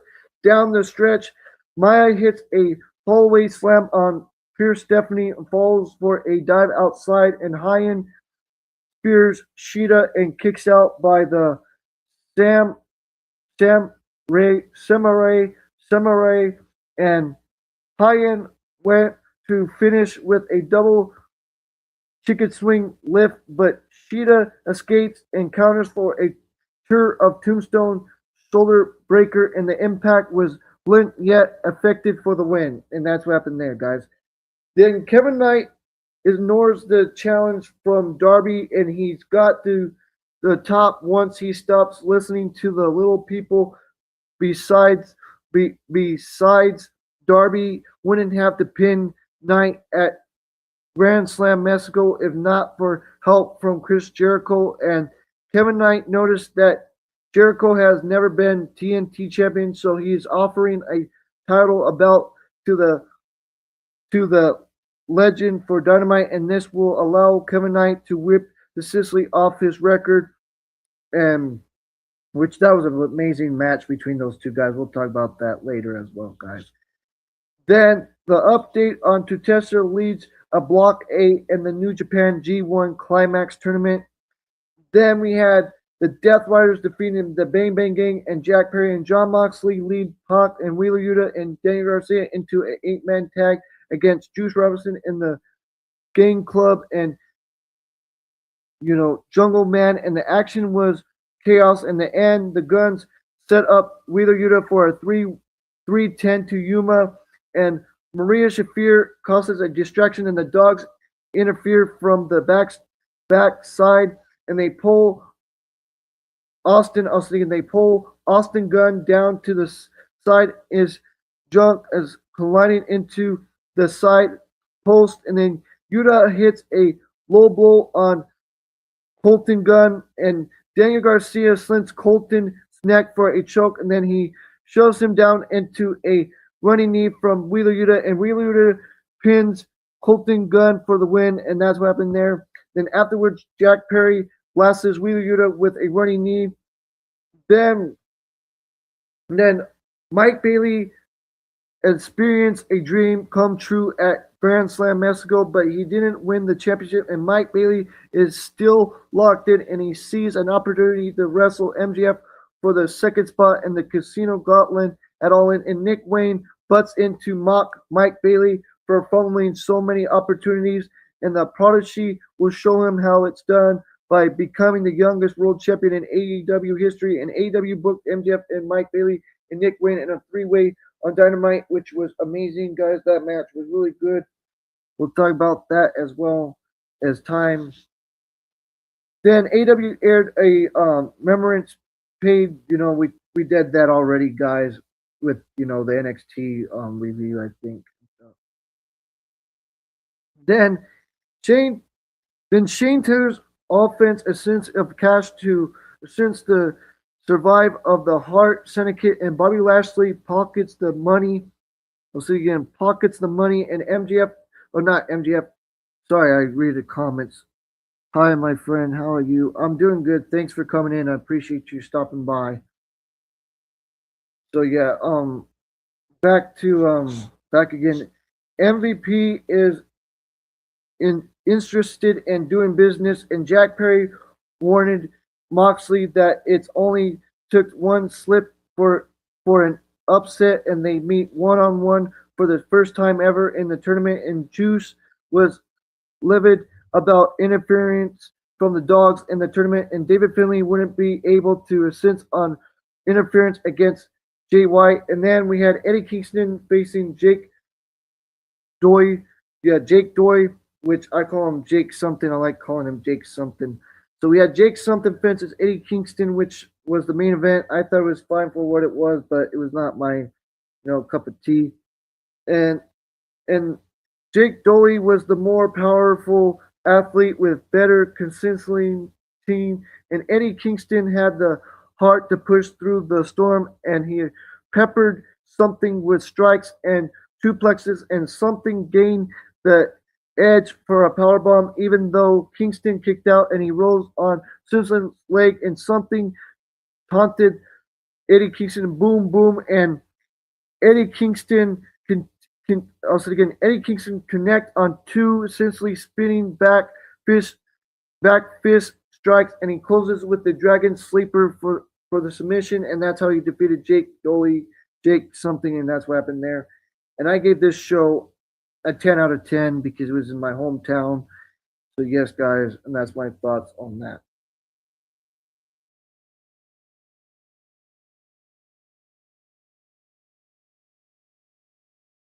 Now we're going to talk about MLW, guys, real quick as well, from August 8th.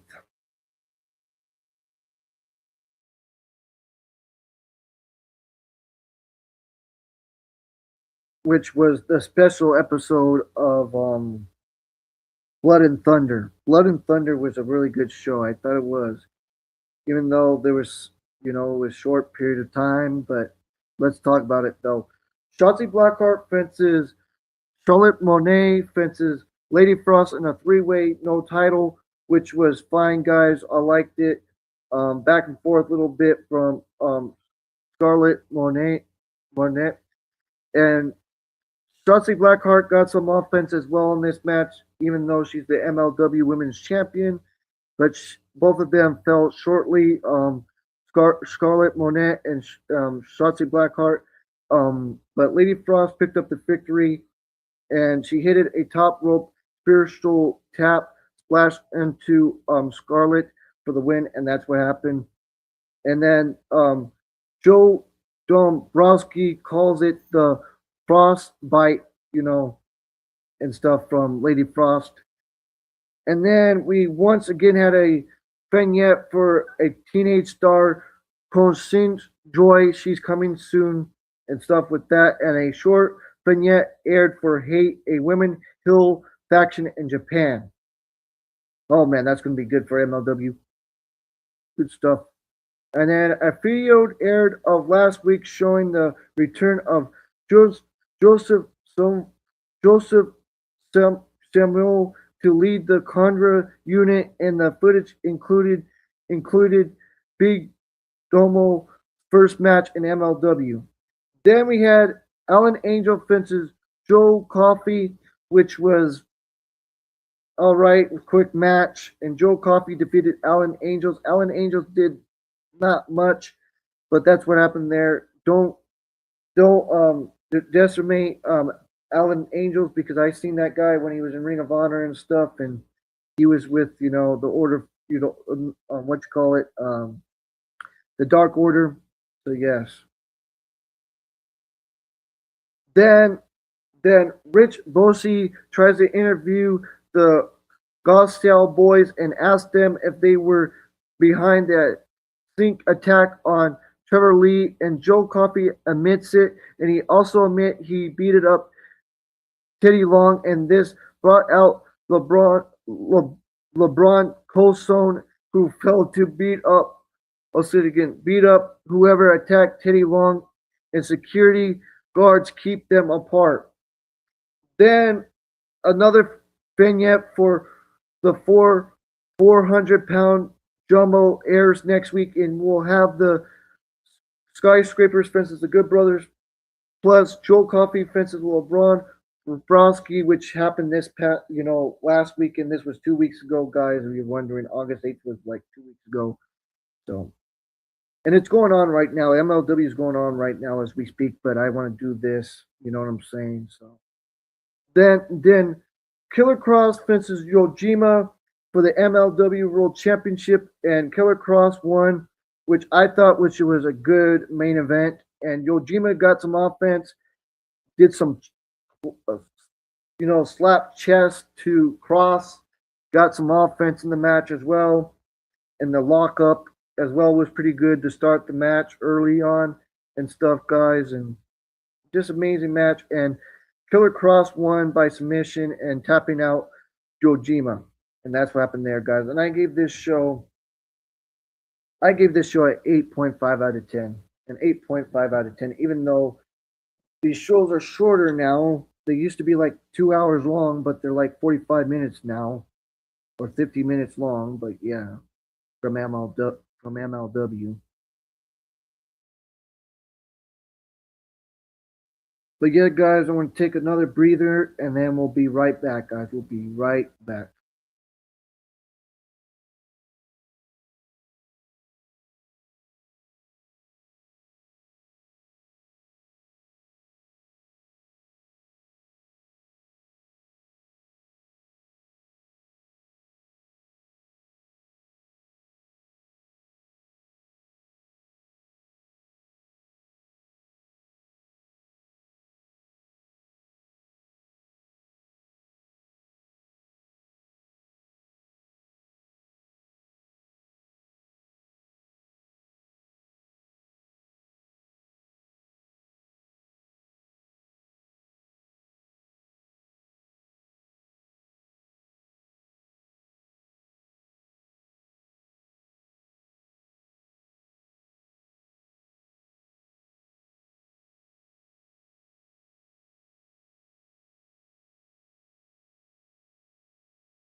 So we're back, guys. Let's talk about NXT from August 11th.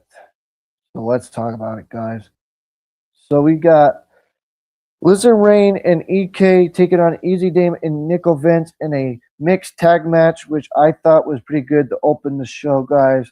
Let's talk about it, guys. And this was the night where Silla Fatu debuted. But anyways, let's talk about it though. So yes, guys, really good match. I thought that Easy Dame and Nickel Vince did a really good stuff right here, even though they fell short. So yeah, and Lizard Rain and EK won the match, and yeah, I think EK and EK Pro Sir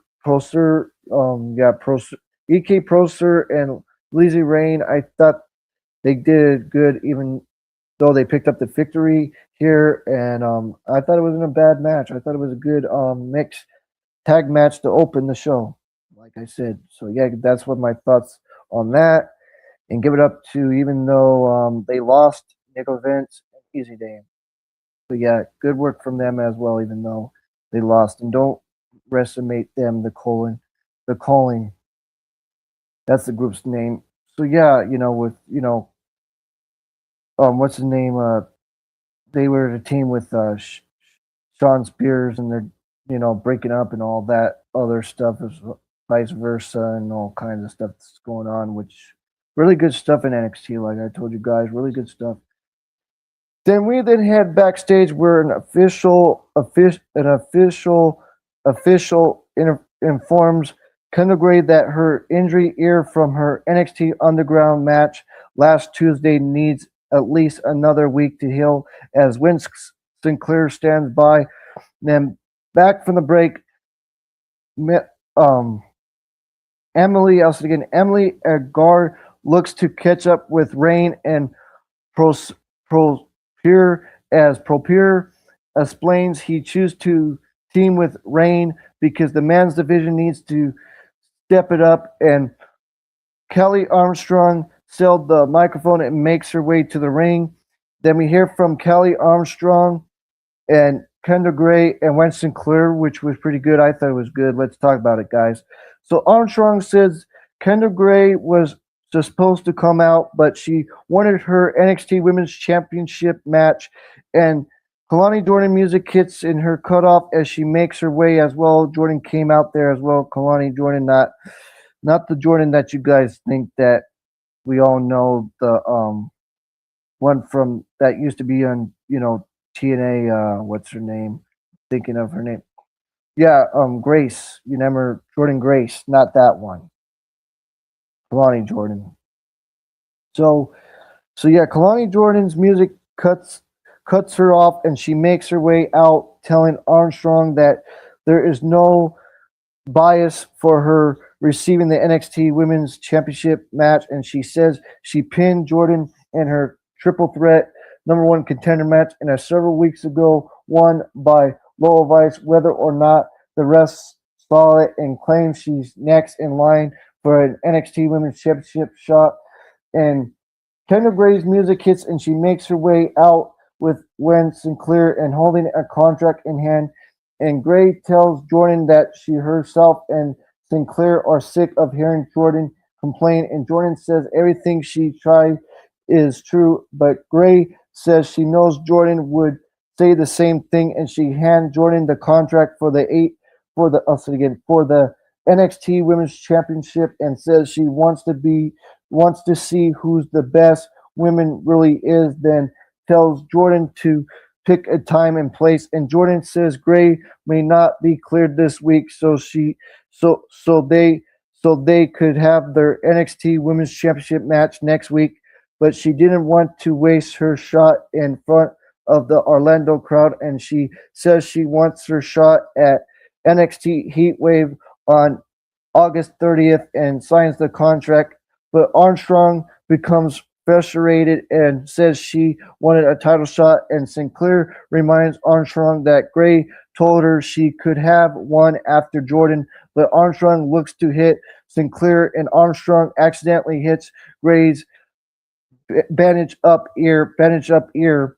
She accidentally hit Kendall Gray's bandage ear, her bandage ear. But Sinclair goes after her, and Jordan and Armstrong then double team on Sinclair to beat her down. Then we had Dion Lennox taking on Daquan Kroger. I love that dude, Daquan. Oh, man. Even though he lost this match, it was a really good match. They had a story here that was really good between these two, and Dion Lennox picked up the win. So yeah, Dion Lennox defeated Daquan Kroger, and like I said, Daquan Kroger got some offense in this match, but he fell shortly, and Dion Lennox picked up the victory. Then after the match, Grimson and James beat down Daquan inside the ring, and they toss him over to Lennox in order for Lennox to land a powerbomb on him.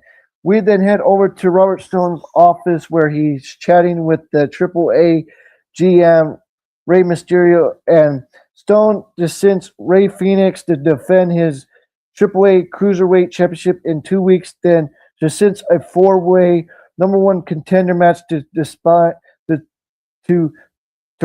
remind who Rey Fenix to defend against, and Rey then ascends EK Propere and AAA star LA Parker as two of LA Parker as two of the entrants in the four-way number one contender match. Then we go back back at ringside, and Saraya makes her way out, and then we head backstage where Daquan is being checked on the trainer's room, and Grayson Waller approaches Daquan to tell him to stop feeling sorry for himself and do something about Dark State, and Daquan gets up with his bat in hand and leaves. Then we had Saraya fences Wen Sinclair for the Women's North American Championship this time, and Saraya picked up the victory and retained, and won with an F5, and that's what happened with her finisher. She won with her finisher, Saraya, and that's what happened there, and she defeated Wen Sinclair. Then Mason Rooks makes his way to the ring, and he takes on Cam Hendricks, and this was a good match between those two guys. I thought it was really good, and Cam Hendricks picked up the victory, and he followed it up with an Inzanari to him for the win, and that's how he defeated Mason Rooks. Mason Rooks is amazing too, guys. Even though he fell short in this match, he got some offense and got some maneuvers on the match too, and and all of that good stuff. And even though he fell shortly, give it up to Mason Rooks as well, guys. He's amazing. I love Mason Rooks. But let's carry on. Then we head over to Robert Stone's office where he's meeting with Miles Bourne and Devon Heights and Varsity Projects, and Stone informs Jackson Drake that he'll be facing Shallow Hill next week, and should he beat him and he gets a shot at Miles Bourne's North American Championship, and Brad Baylor and Ricky Smokes get their NXT Championship rematch, and Drake agrees and makes it clear he wants both matches at Heat Wave, which Bourne agrees to and says he's willing to wrestle twice one night. Then we had Lexis King fences Linson Price. I was thinking Lucen Price. I always just say Price. But yes, guys, Lexis King fences Price, and Price picked up the win and defeated King. And I think King did a good match in this match, back and forth a little bit. But at the end, Price picked up the victory, and he dumped him across the ring and delivered a chokeslam on him for the win. And I'll repeat it again. Price leveled King with a clothesline and a kick, then dumped him across the ring, and they delivered a chokeslam on him for the win, and that's how he won. Then Mike Santana then makes his way to the ring, and Grayson Waller to fall, and Tony D'Angelo joins the announce desk. And then we had the number one contender match here, guys, which was good, going back and forth between Grayson Waller and Mike Santana. And then out of nowhere, the match ends with a disqualification because we get a debut of Scylla. Scylla, guys. Scylla. Oh, man. This guy was good in House of Glory. He was good in House of Glory. If you go back and watch his matches from House of Glory, amazing. If they know how the book, how he was there, and they can do it here in WWE, they will do it great. But knowing WWE, once he's done with NXT, they're probably going to have him with his sibling, with his family, with the bloodline. When is the stuff going to be done? This stuff has been going on for almost 6 years. 6 years. Come on, let's end this story already. Like, I don't get this. I really don't. For 6 long years, like, I don't get it. I don't get it. Like, that's what's going to probably happen. He's going to be added to the bloodline because Triple H doesn't know how to book right. But that's their problem, And I just hope the best for the company, even though they're in their downfall, in my opinion. Still, till I get TV14, which we will never get in that too, and work and have a partnership with AEW and fix their problems, Tony Khan and Triple H from the past, and that's a long story. But yeah, carry on.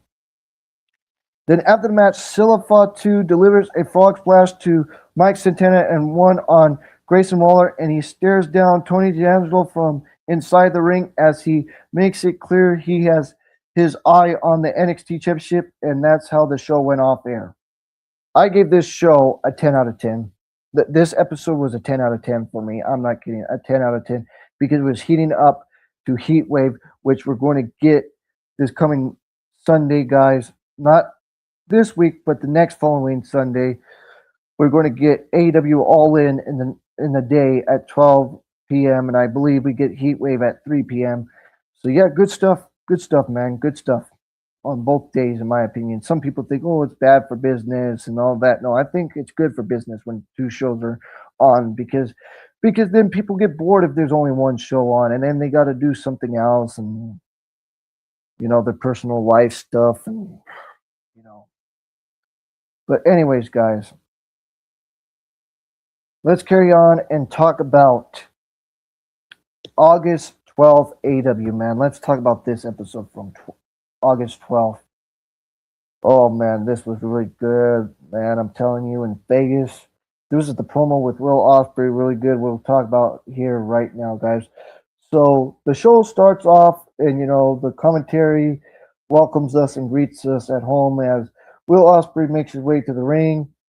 Then Will Ospreay asks how the live crowd is doing and says he wants to talk to the fans about something that has happened to him last year, and he recalls being nervous heading into the Arena Mexico last year and receiving a text from his mother telling him to call her, during which he found out that his granddad has passed, which was pretty sad, for him, you know what I'm saying? So, yeah.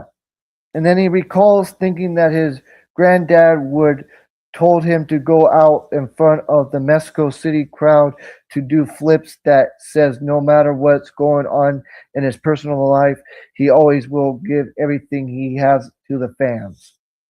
Then Ospreay says he knows that there was one person who was sitting on the couch listening to him last Wednesday, Kenny Omega, and he says if Omega isn't doing anything backstage, he could come to the ring to meet him. And Don Callis music instead hits, and he makes his way out and says he notes that he needs the perfect tool to split AEW Omega, and he says himself and Omega went on an match run with the AEW World Championship, but Omega made a presumptuous error by thinking he could do it without him, and he says he's done more damage to Omega's life than a Sicily ever could. Then says he brought Ospreay into AEW by booking him against Omega at AEW and New Japan Forbidden Door 2023. And 4 members of the Don Callis begin attacking Ospreay, and Jake Dolly and Mark Davis and Rocky Romero and Trent Beretta, and Omega's music hits, and he makes his way to the ring with a pipe in his hand, using it to take out the Don Callis family members. And Omega tells Ospreay that when Osprey talks from the heart, he has a way with words, and he says he feels everything. And Osprey says, but Osprey wears his heart on his sleeves and therefore never thinks. And he asks Osprey what he thought would happen, and says he warned him about Callis. And Jon Moxley then ascends his hand to Osprey as he helps him up, and says he hopes Osprey understands that he couldn't help him like this again, and says from now on it's just him and Osprey. And Osprey says he appreciated Omega's help but didn't ask for it, and says he wouldn't need Omega's help again. Then we had MJF versus Nick Wayne and Mike Bailey for the number two. I'm saying again, the number two. I almost said number one. Number two spot in the All-In Casino Gauntlet match, and MJF won this match, guys. And number two is MJF, guys. And MJF won by tapping out Nick Wayne. Nick Wayne did some high-flying maneuvers. Mike Bailey did amazing in this match. High maneuvers as well from him as well. Fast pace. Really good stuff from both guys, from Nick Wayne and Mike Bailey, but they fall short. And MJF won, like I said, with the Salt of Earth armbar on Nick Wayne and tapping him out, and that's what happened. Then, after the match, MJF begins to glow about securing the number two spot in the All-In Casino Gauntlet match, and Andrade Ilo's music hits, but he didn't appear, and MJF begins to smile, and he says Andrade isn't in Las Vegas because he beat him last week. Then we had Jay White fences David Finlay and a number. Also, again, we had Jay White fences David Finlay in a first round match for the Continental Challenge Cup. Oh, this match was amazing, man. David Finlay and Jay White did good in this match. Really good match, I'll tell you. David Finlay, even though he fell short, he did amazing in this match. Back and forth, really good hits here and there and stuff from him. But at the end, Jay White hit him and responded with a Blade Runner, and that's how he won with a Blade Runner, and that's how Jay White won.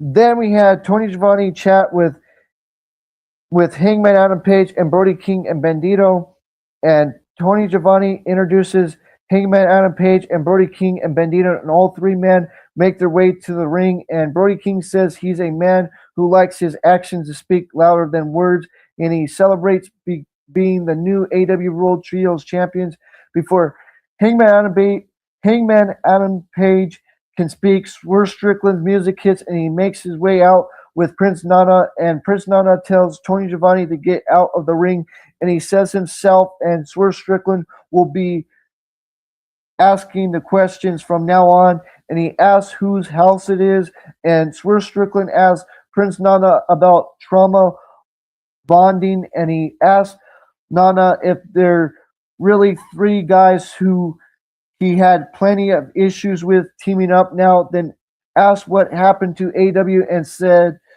says Hangman Adam Page and Brody King and Bandito have nothing in common other than him, and he says he ran through Bandito's town and beat him, then says himself and King go to war with one another the way they can do because of their history. Then the Demand music hits, and they make their way out along with the legal twist, and Ricochet asks Strickland why he's in the ring because it's official World Trios Championship business, then points out that Swerve Strickland is one man in the ring, and he says Swerve Strickland and Prince Nana showered him in toilet paper and dropped the gigs of agony, but he saw the potential in Bishop Khan and Talia to lead them to the World Trios Championship before Hangman Adam Page and Brody King and Bandito stole it from them. And Ricochet says Talia shoulder were not on the mat, and says there are 9 guys alone at ringside who hate Swerve Strickland, with plenty more in the back that tells Swerve Strickland to swerve out of his ideas. And Swerve Strickland stares down Ricochet on the entrance ramp and looks to leave, but Swerve Strickland says Brody King may be doing all the bird gating Well, Ricochet is the female dog, and Hangman Adam Page then dares the man to get in the ring, but Ricochet says they will on their own terms, and we then head over to a video of a sit-down interview between Willow Nightingale and Renee Paquette, where Mercedes Moné appears and blindsides Willow Nightingale with an attack. And then we had Kevin Knight fences Chris Jericho for the TNT Championship. Oh man, the hits and strikes from Jericho, which was amazing. Fast pace from Kevin Knight and the victory with him, and picking up the victory with the crush landing for the win, and that's how he won and defeated Chris Jericho. Then we had Chris Stellanter fences Viva Van, which was a short match, and Chris Stellanter won with the Wednesday Night Fear on Viva Van and pinned her 1-2-3. And Viva Van got a little bit of offense, but not much.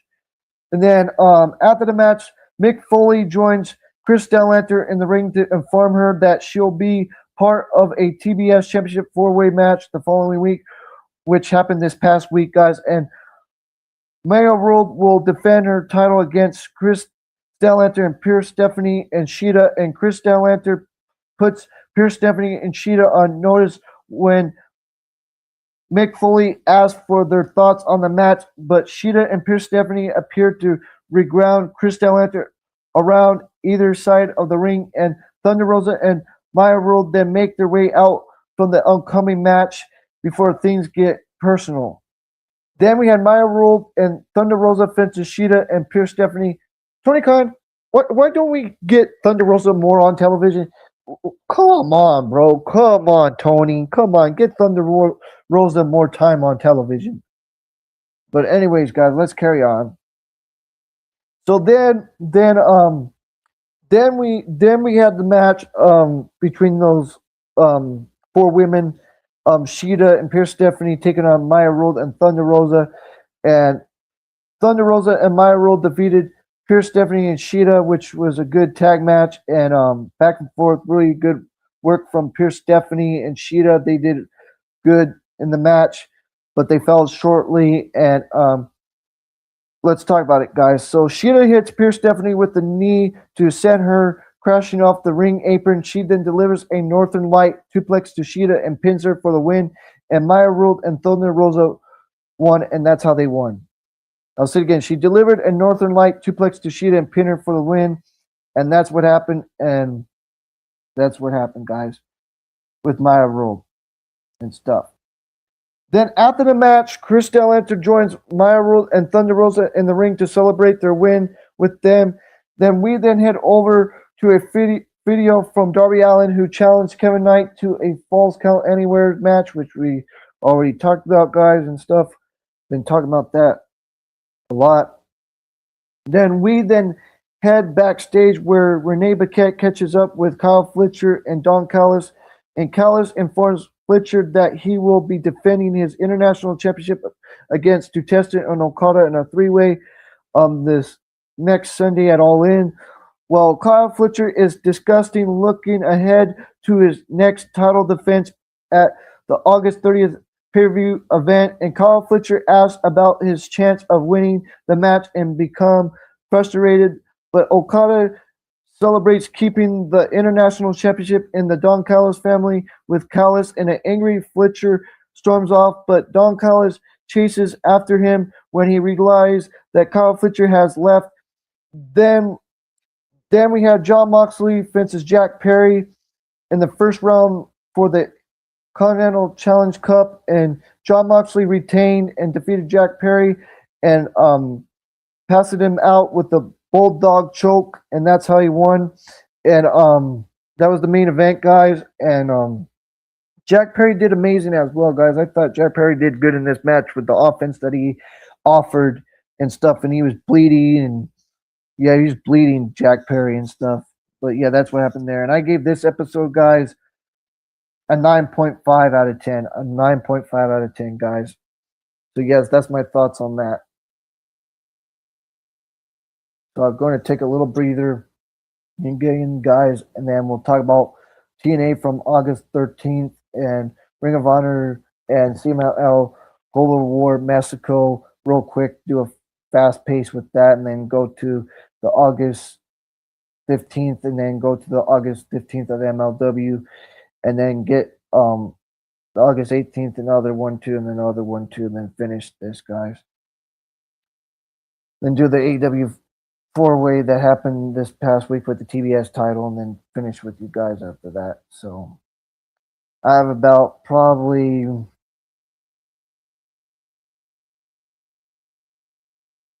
hold on, guys.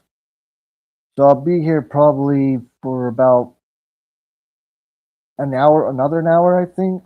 I don't know. But yeah, 1, 2, 3, 4, 5, 6, 7, 8.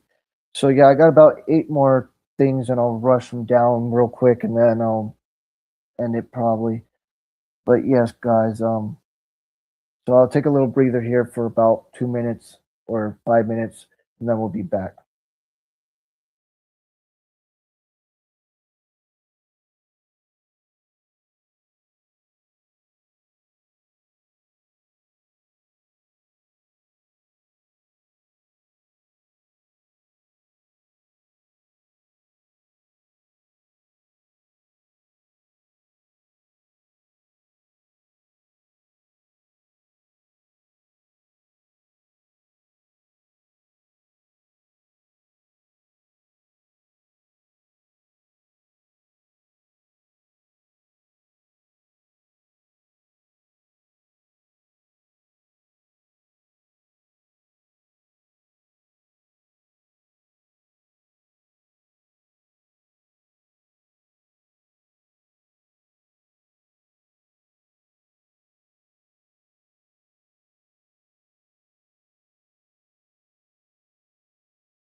Okay, guys, hi everyone, we're back. So yes, guys, we're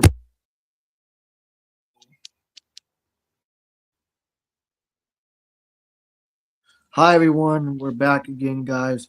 So let's talk about August 13th, 2026 episodes. So yes, Ricky Soa took on Brian Myers in a single match, which this was an amazing match from August 13th from TNA.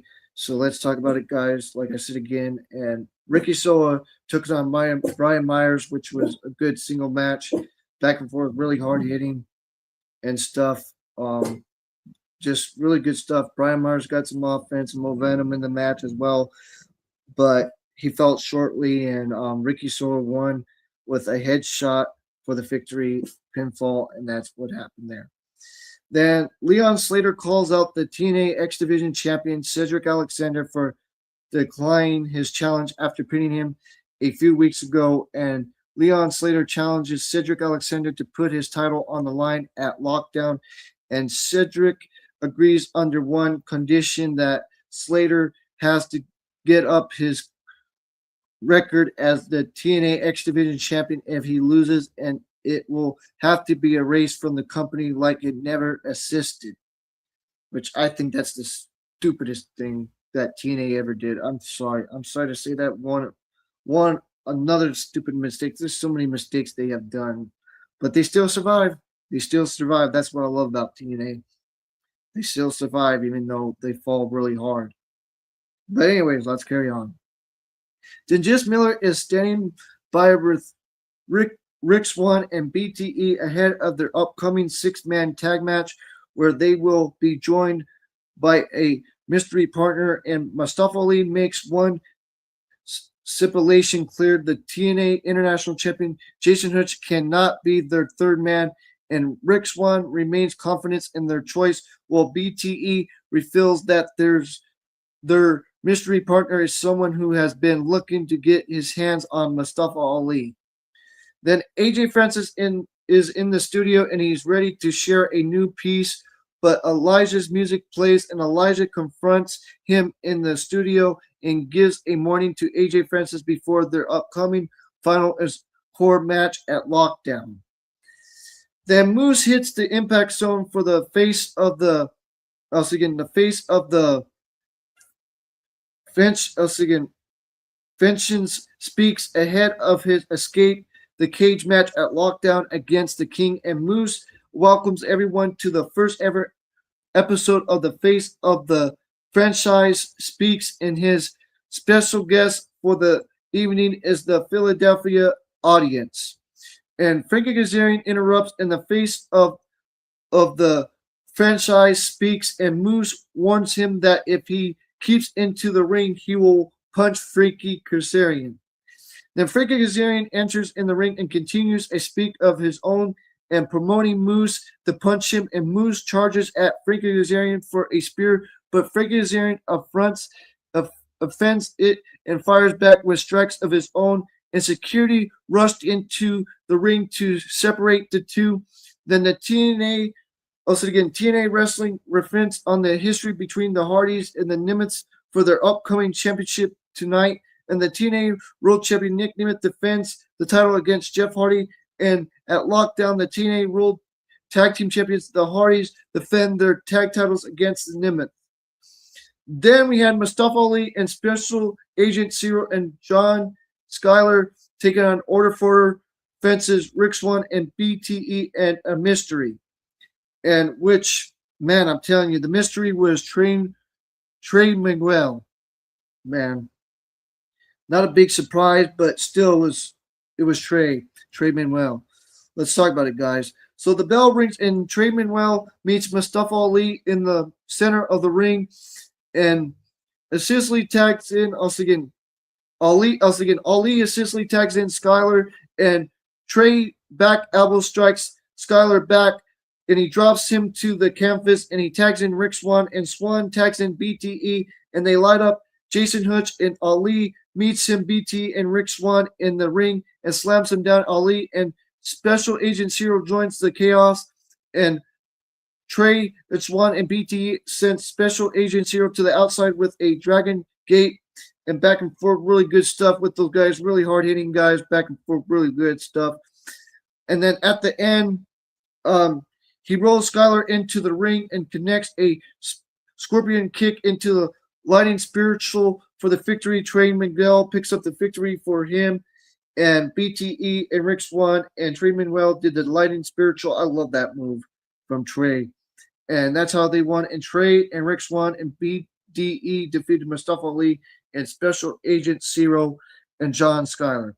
Then after the match is over, Special Agent Zero attacks Trey from behind and drives him down with a choke bomb, and Mustafa Ali demands he does it again, and the TNA International Champion Jason Hutch rushes to the aid of Trey. Then the TNA Knockouts World Champion Xia Brookside demands that her makeup artist fixed her eye shadow. And then we had the TNA injury report. Jason Hutch is experiencing constant lower back pain and suffering symptoms from the physical toll of the matchup, and has been cleared despite the discomfort. And Trey has been officially cleared after a 4-month absence due to a knee injury. Then the TNA World Champion Nick Nemeth wants everyone to know he's assistantly conscious of from his upcoming match against Jeff Hardy later in the night.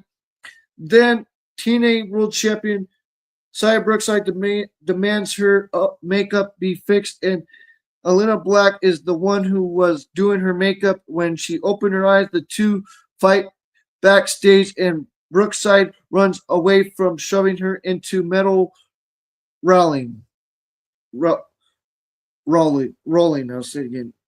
Metal rolling. Then metal railing. I'm saying again, shoving her into metal railing. Then we had Indy Hartwell taking on Amber Elegance.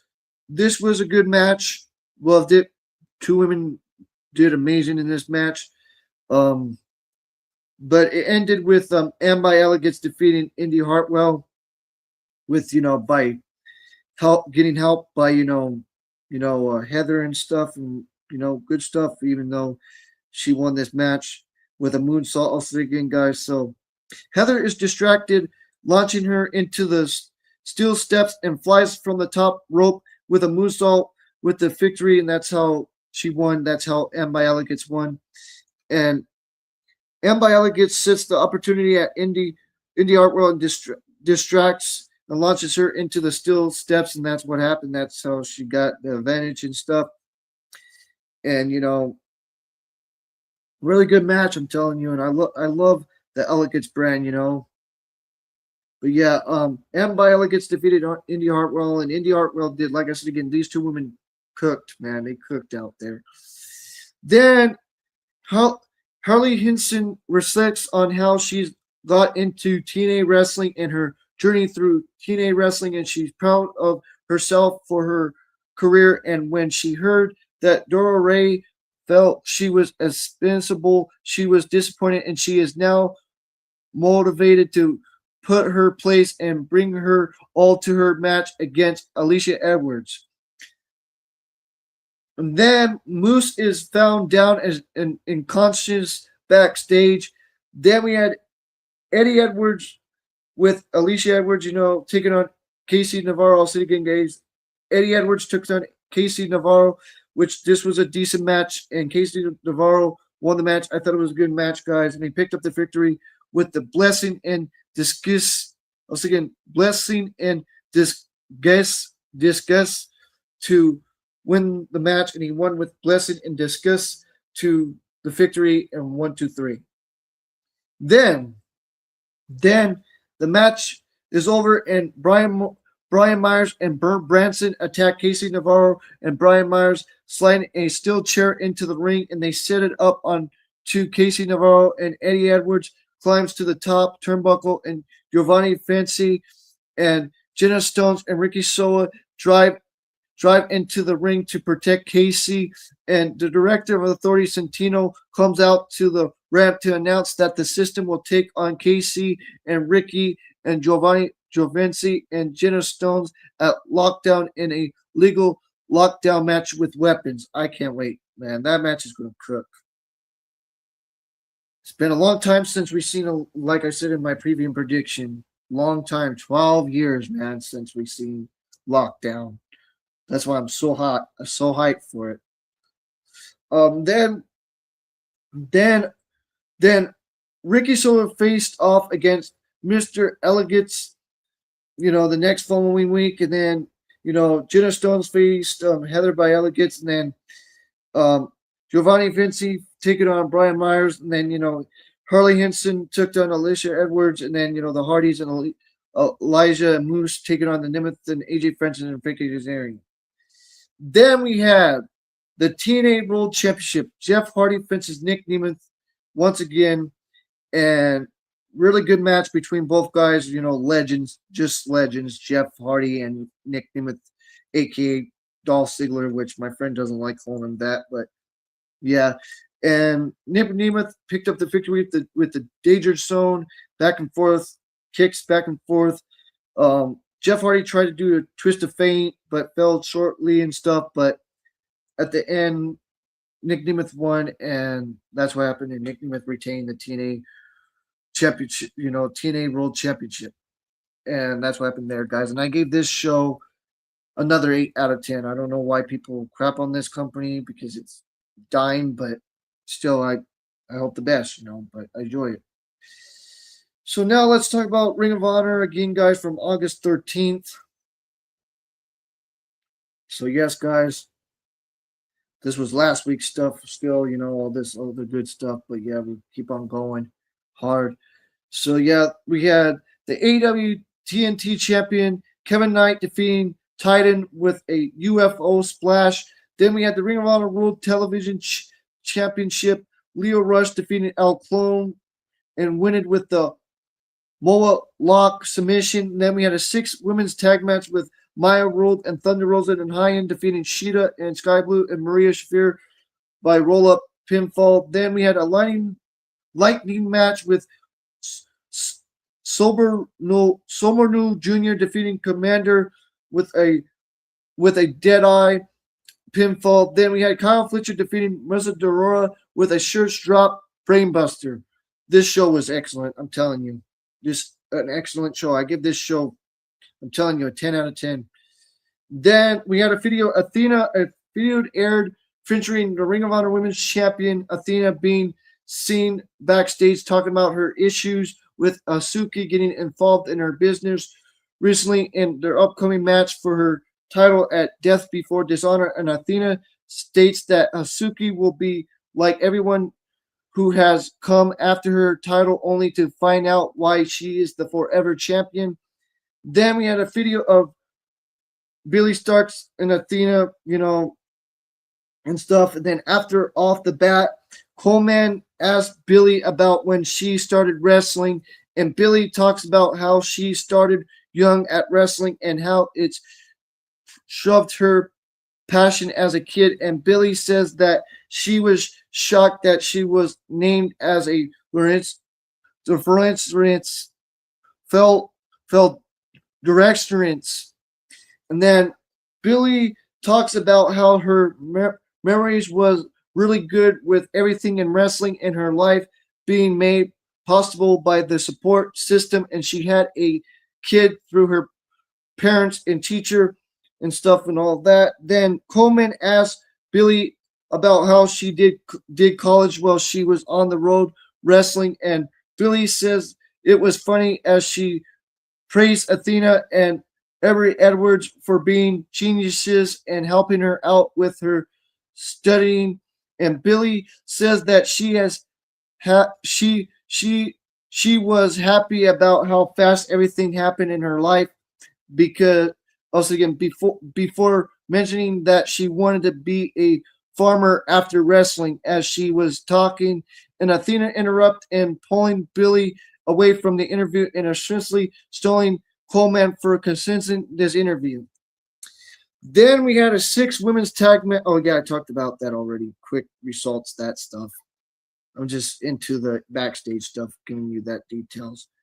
But yeah, guys, like they did a lot of offense. All those guys we were telling you, and I give this show a 10 out of 10. Like Kyle Fletcher versus Merce Aurora, that was outstanding main event. That was outstanding. I'm telling you, it's just outstanding. These shows in Mexico, man, they're just outstanding, man. They're just excellent shows, I'm telling you. But yeah, that's my thoughts on that, guys.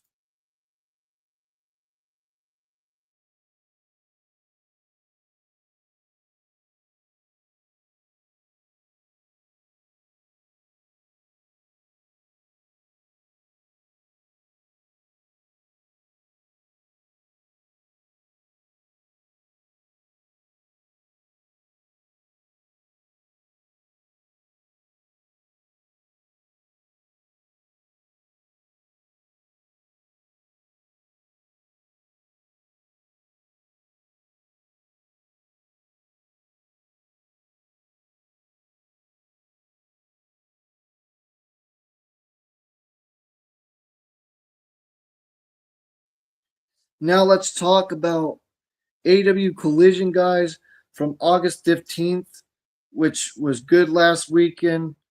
Oh man, we got one more hour, guys, to AW Collision, which I'll be probably a little bit late, but yeah, really good stuff. I'm telling you guys, really good stuff. I'm telling you, and man, just man, I'm telling you, AEW is doing good, even though people want to complain and they're never happy. People will never be happy whether you get them good stuff or bad stuff. They'll just complain. I complain when I want to complain, and there's times that I enjoy stuff, and you notice that, guys. I cheer up this stuff. I want to be cheered up. I want you to be hyped. I want you to not, like some people are like, this. It's like you can't understand what they're saying. It's like they really don't care. It's like, then why do you watch it then? You know what I'm saying? Like, no happiness from it. No nothing. No happiness. No passion. No love. No love for what they like. Then go watch baseball. Go watch, boxing. Go watch something that's cool too, like that. You know what I'm saying? Like last night, my Broncos lost. 33-13, and then last week they won really big 27-7. Crazy, just crazy that they won almost a blowout, and then last night they almost lost by a blowout. Crazy, just crazy stuff. I'm telling you.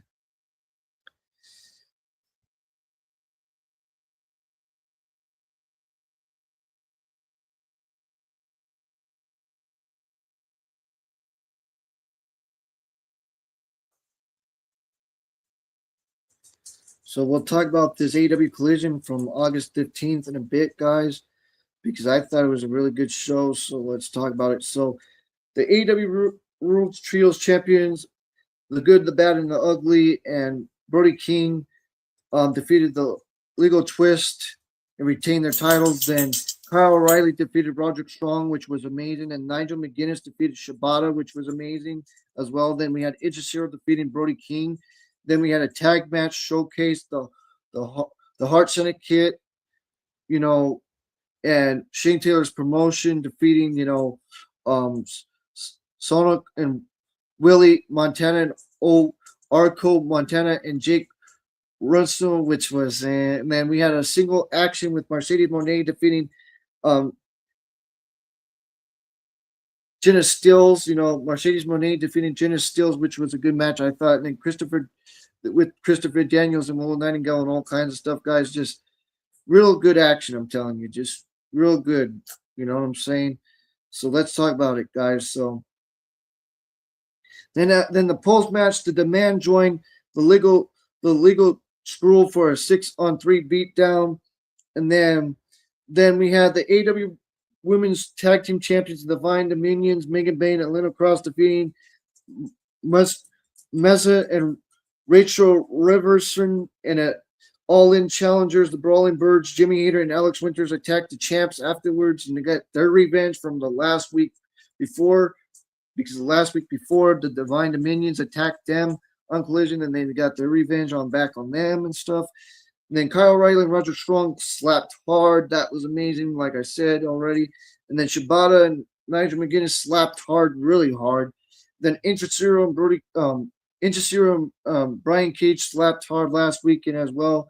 Then, Leo Rush and the Rascals defeated Jason Britson and Ice Williams and Flint West and Wilson, which was and then another match with the Heart Syndicate, which I told you I wasn't really into that either.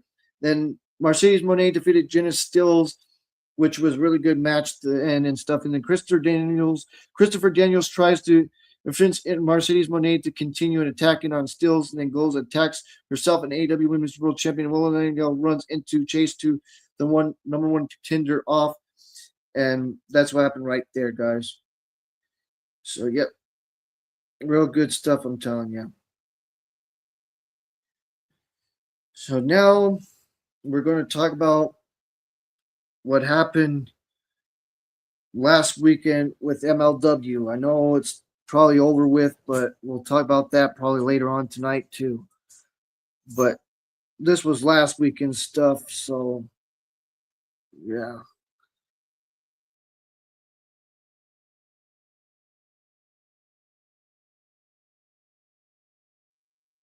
Then Joe Dabrowski says the main event is the Skyscrapers fences the Good Brothers. However, the Skyscrapers are invoked free bird rules, so we do not know which two will be in action and stuff. And then we had a battle royal to open the show. A lot of people said this was crap, but I liked it though. It was a little bit good, but I still enjoyed it. I thought it was okay for what it was, but people thought it was crap, but to me it was okay. But so yeah, I loved it, guys. So even though it was okay. And Jumbo won the battle royal. Let's talk about it. So yes, guys, all the guys were in there back and forth, throwing each other, back and throwing all of each other. So yeah, first LeBron Coso tossed his trainee Manny Low at 130 and Sicily flipped off Jimmo's shoulder to the floor onto Limo Low. Then Everett, as soon as thinks he's 7 foot strength, grabs the 4-pounder Jumbo by the throat. Then Jumbo brushes him aside, and K1 tosses of Everett at 3 minutes, and then Jumbo eliminates Okamura, and he chokes K1 on the apron, and K1 flips to the floor, and K1 and Azteca 44 eliminate each other. Then Joe Coffey was tossed from the floor. Then Coffey helps Wolfgang eliminate Coulson, and then Jumbo clotheslines Wolfgang to the floor to the win, and that's what happened. And that's how Jumbo won at his debut and won the 14-man Battle Royal. And that's what happened. That's what was the opener of MLW, guys. Then after that, then next week, Austin Aries, which happened tonight, guys, which would happen happened tonight. We had a triple threat between Austin Aries and Misto and Everno. Then we had a vignette aired for Joseph Samuel, who has returned to lead Condra.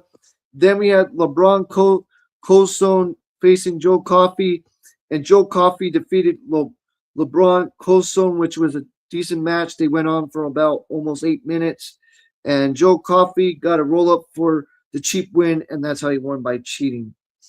Then we had a footage aired of the Killer Cross versus Yojima's match that aired last week, and then a long, commercial vignette for Don Cole's tequila, which I don't drink that stuff. That's not good for you people.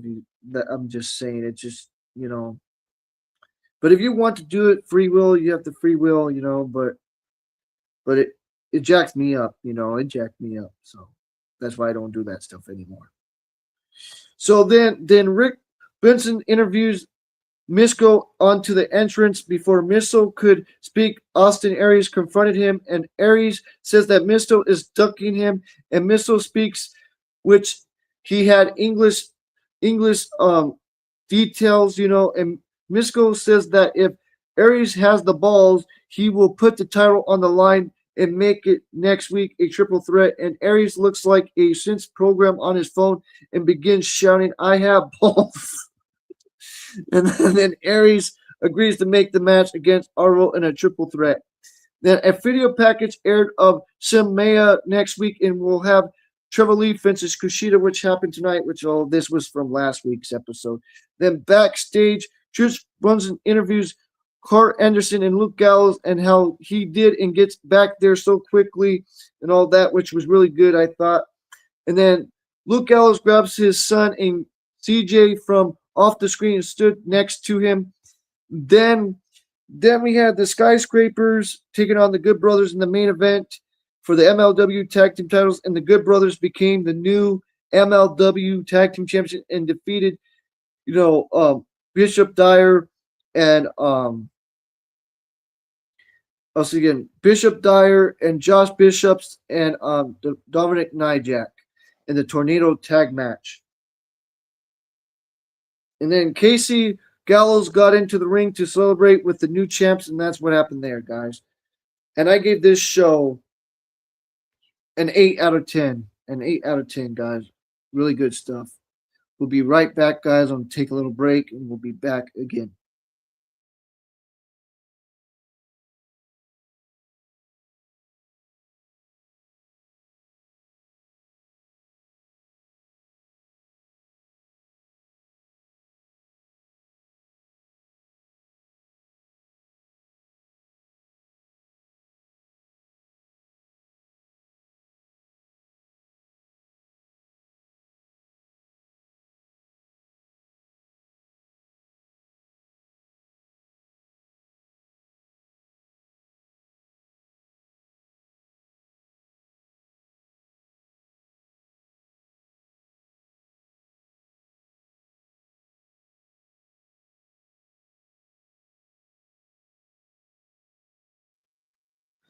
So I'm back, guys. Let's talk about what happened this past Tuesday from NXT. So the show starts off with Mike Santana. Mike Santana asks NXT what's good and calls out Silla Fatu, then says he was in NXT to take a spot, which means coming from the NXT Championship, and says that Silla gets the add himself to the list and says he would be the number one contender for the NXT Championship if it wasn't for Scylla. And he says he doesn't care if the world is talking about Scylla because he wouldn't let him wouldn't let him take what's his. But a crew member informs Mike Santana that Scylla is not at the Performance Center, and Ray Phoenix music hits, and he makes his way out, and he tells Mike Santana that he's happy to see him again, and says he's in NXT to find out his next challenger for the AAA Cruiserweight Championship against, and he says if someone cost him a title shot, he would be ready for them too. And Mike Santana says himself and Ray Phoenix have gone through it all inside the ring across their career outside of WWE, then says he respects Ray Phoenix for how he presents himself in Latino culture, and he says that the parking lot is the most dangerous place in NXT and promised to meet Scylla there. Then we had EK Pro Pure Fences LA Parker and LA Parker and Christian Angels and Romo Morno with Nims Door in a four-way number one contender for the AAA Cruiserweight Championship, and EK Pro Pure. I'll see an EK Pro Pure won the number one contender, guys. All these guys did amazing. I thought Morno did amazing in this match. Angels as well. Christian Angels, I thought he really did good in this match. I thought that Romo Normal did amazing too. LA Parker did amazing in this match. LA Parker did amazing in that match. Did a lot of good dives and, you know, a twoplex as well, the top and stuff and all kinds of stuff with EK. And EK picked up the win with catching Morno with a moonsault off the top rope for the win. And that's what happened there, guys. Then we had Natalya facing Thea Hill. I thought this match was fine, and Natalya won by the sharpshooter and tapping Thea Hill. And Thea Hill had Jada Parker by her side, and Natalya had Carmen Pazagrove and Nakia Lyons. And then after the match, Nakia Lyons and Carmen hold Parker and force her into watch on as Natalya launches in a sharpshooter on Hill, and Parker the Sicily checks on Hill when Natty decides to release the hold on her. And then we had Lexis King fences Price for the Speed Championship, and Lexis King retained his title and won with the coronation to Price for the win, and that's how he retained. And Price did a little bit in the match, but you know, these are the Speed title belts, so yeah, you know what I'm saying. Then after the match, Stacks and Charlie Dempsey and Connor beat down Price to Bronco, and Bronco Noma runs out to the ring to come to Price aid, and Noma and Price embrace one another in the ring, Sicily having made up with one another. Then we hear Grayson Waller talking, guys, and Grayson Waller says he's been begging someone to try and end his takeover of NXT for weeks, and he says instead of someone in the back doing something about it, he has to deal with Scylla Fatu, and he admits to being happy for Scylla, but he says he chose the wrong night, the wrong show, and the wrong guy to go after last Tuesday. He says he was going to be the number one contender for the NXT Championship and claims to be, but Tony D'Angelo's music hits and he makes his way out. Then Tony D'Angelo says Grayson Waller can call himself the number one contender because they keep lining up challengers for his NXT Championship and he keeps knocking them down. And Mike Santana's music hits and he appears in the crowd, then says he doesn't know if he spun Grayson Waller's block a little too hard or what, because he was primed to pin Grayson Waller last Tuesday before Scylla Fatu got involved, and he promised finishing his business with Grayson Waller challenging Tony D'Angelo for the NXT Championship and taking out Scylla. And Robert Stone appears to announce that Tony D'Angelo will be defending his NXT championship against Mike Santana and Grayson Waller at NXT Heatwave, and he adds that he will handle Scylla when he arrives at the Performance Center. Then we head backstage where Lizzie Rain and Shallow Hill are chatting with one another, and Miles Bourne interrupts the pair to let Hill know that he's talked to Robert Stones, and Shallow Hill will receive a shot at the North American Championship, and he defeats us again if he defeats Jackson Drake tonight. Then we had Kendall Gray and Wen Sinclair taking on Kalani Jordan and Kelly Strong, and this was a good tag match, and Kalani Jordan and Kelly Armstrong won and defeated Kendall Gray and Wen Sinclair, and they did good in this match. I thought it was a decent match. And then after the match, Sinclair checks on Gray inside the ring as Armstrong challenged her victory with her sinister dance on the bottom of the entrance ramp, and Jordan looks angry at Armstrong.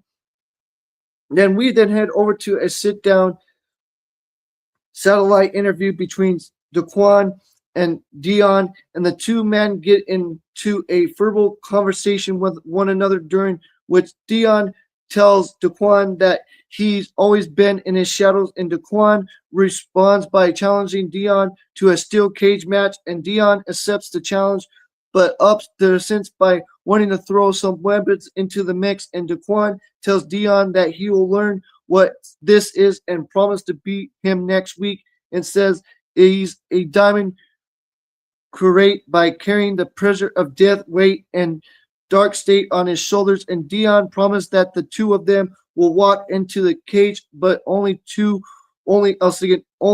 one of them will walk out. Then we had Jackson Drake taking on Shallow Hill, which was a good match. I thought it was good, and Jackson Drake picked up the victory with a 450 splash onto Hill off the top rope for the win, and that's how he won. And Shallow Hill did amazing too, but then what's her name? The girl that's with First City Project, she distracted the ref and helped out Jackson Drake to pick this win up too. A couple times she was interacting with the ref. What's her name? Micah Lockwood. Micah Lockwood and stuff.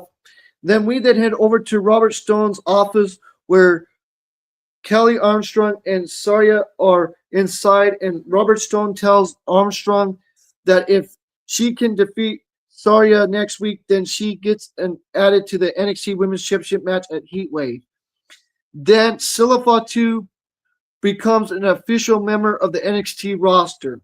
Let's talk about that, guys, and that's what ended the show.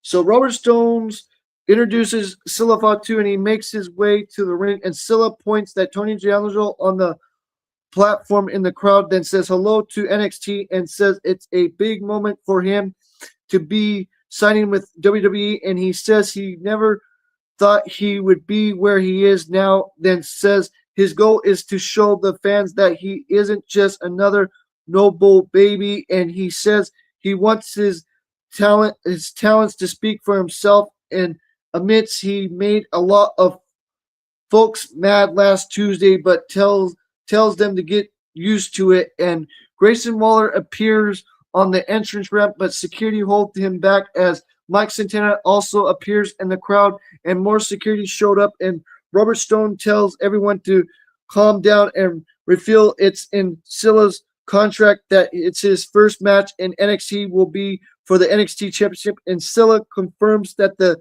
NXT Heatwave will now be a final four-way match for the NXT Championship, and signs the contract, and security hold back Mike Santana and Grayson Waller on the outside as Scylla yells at them from inside the ring, and Tony holds up his NXT Championship as the show went off air, and this was a 10 out of 10 NXT 2, and 10 out of 10, just 10 out of 10, man, I'm telling you.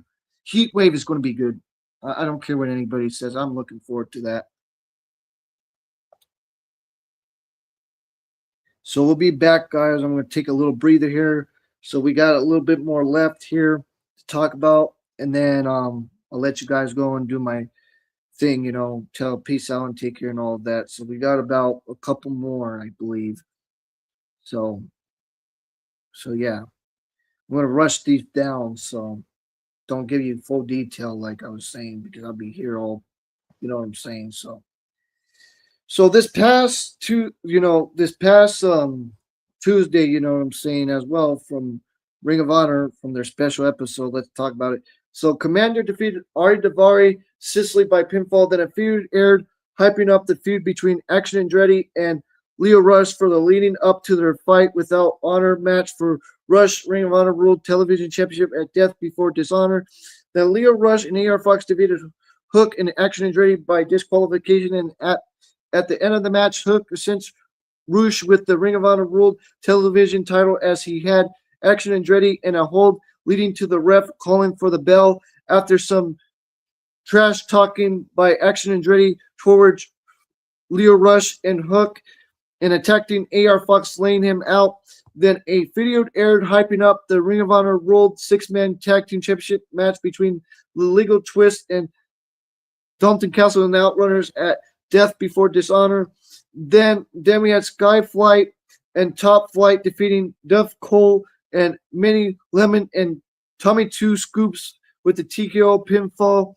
And then a feud aired featuring Nigel McGuinness proving an update about his ankle injury, and he's suffering in the AEW Continental Classic Cup tournament, and him being cleared enough to be able to compete for his match against Lee Moriarty for the Ring of Honor Pure Championship Death Before Dishonor. And Nigel talks about his destiny pushing him to his match against Lee Moriarty in the height streaks of him never wrestle again in Ring of Honor. He loses. Then we had Anthony Ogogo defeating Aaron Solo with a right hook punch stoppage by ref. And then we had Mia Shakawa and Queen Malanata defeating the Hooks, Martin Bell and Alyson K, and Martin Bell. I would love to see them get used more. Alan Kincaid, and what's her name, Martin Bell. You know what I'm saying? Martin Bell and those two ladies, they need to get more on television. They need to be on television. I'm telling you, the Hooks, they need to, the Hawks, you know what I'm saying? The Hicks. I mean, they say the Hicks, they need to be on television. They need to. And they won with a figure four leg lock, Mia Shakawa and Queen Amanada. Then a feud aired hyping up the Ring of Honor Women's Pure Champion, Deonna Purrazzo, between Steph Del Enter and Deonna Purrazzo at Death Before Dishonor. Then a feud aired hyping up the Ring of Honor Women's World Championship between Athena and Hasuki from Stardom at Death Before Dishonor. Then Adam Priest defeated ELP with a single leg Boston Crab by submission. Then a video aired hyping up the Ring of Honor World Championship match between Nick Wayne and Bandito, and Nick Wayne becoming the youngest ever Ring of Honor World Champion in Ring of Honor history if he would have won and stuff, guys, and all that. Then Red Velvet and Jenna Stills defeated Sky Blue and Maria Shafir in a tag match by pinfall with the spinning in Prettier.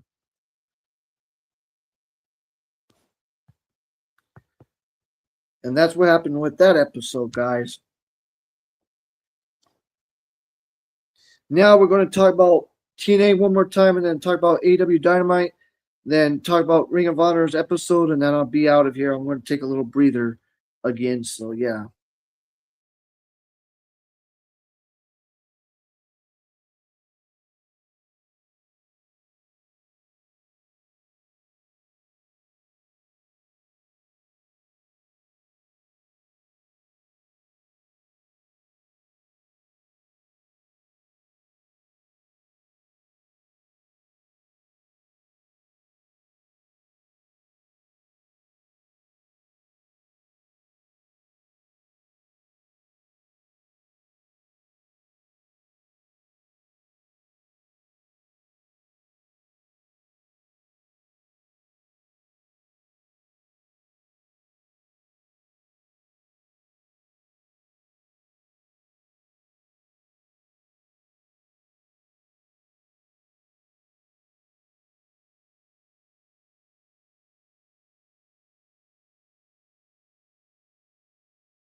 Okay, guys, let's talk about Ring of Honor Duel to the Death Before Dishonor. Let's talk about it, guys. So we had the Ring of Honor World Women's Champion Proven Ground match. Athena defeated Scott with a screwboard curb stomp pinfall. Then we had Prince and Vince defeating Denny Grandview with a discussed lariat pinfall. Then we had Hook and Action Andretti defeating Dark Order with a 450 splash. Then we had Daniel Garcia defeating Alex Price with a spiked power driver. Then we had Leo Rush defeating Joe K with a mullet lock submission. Then we had Prima Monada and Mia Sharakawa defeating Ura Lee and Brittany Blank with winning with an off with her head pinfall. Then Nick Wayne defeated Jordan Oliver with the protege Plex. Then we had the Pure Rules match with Shibata defeating Wheeler Yuta with a Cobra Twist submission. Then we had a Tornado tag match with Maria Shafir and Sky Blue defeating Red Velvet and Cell Sky with a Cold Blue, and that's what happened there. So backstage, Dark Order. We open with the Dark Order addressing their history in AEW and Ring of Honor, and Evil Uno says that the future begins tonight with Prince and Vince in action tonight, and John Silver comes in and says that he doesn't trust Vince after what he did to the Dark Order and Brody Jr. way back then. You know, stuff. And then we had, you know, the matches, you know, and all that good stuff. Like I said, I'm giving you quick details. Then not contest with the win, and Athena attacks just from some more after the match as she addresses Hasuki by stating that she was going to set a real example on her, and Athena then places the Ring of Honor World title on the mat and hits another Super Dragon Stomp onto Jilla into it. And then Athena Hasuki gets a video package forced on Athena, fences Hasuki, sets for tomorrow night, Death Before Dishonor and all of that, which we already talked about, which I want to do a long video about that later on. Then Prince of Vince faced Denny Grensfew, which we talked about that already. And then after match, Evil Uno and Alex Rentos make their way to the ring for their match. And then a lot of great matches and stuff, like I said. And then a video, Leo Rush and Action Andretti. And we get a video package for Action Andretti versus Leo Rush, which takes place as a fight before, also again, fight without honor for the Ring of Honor World Television Championship in the following.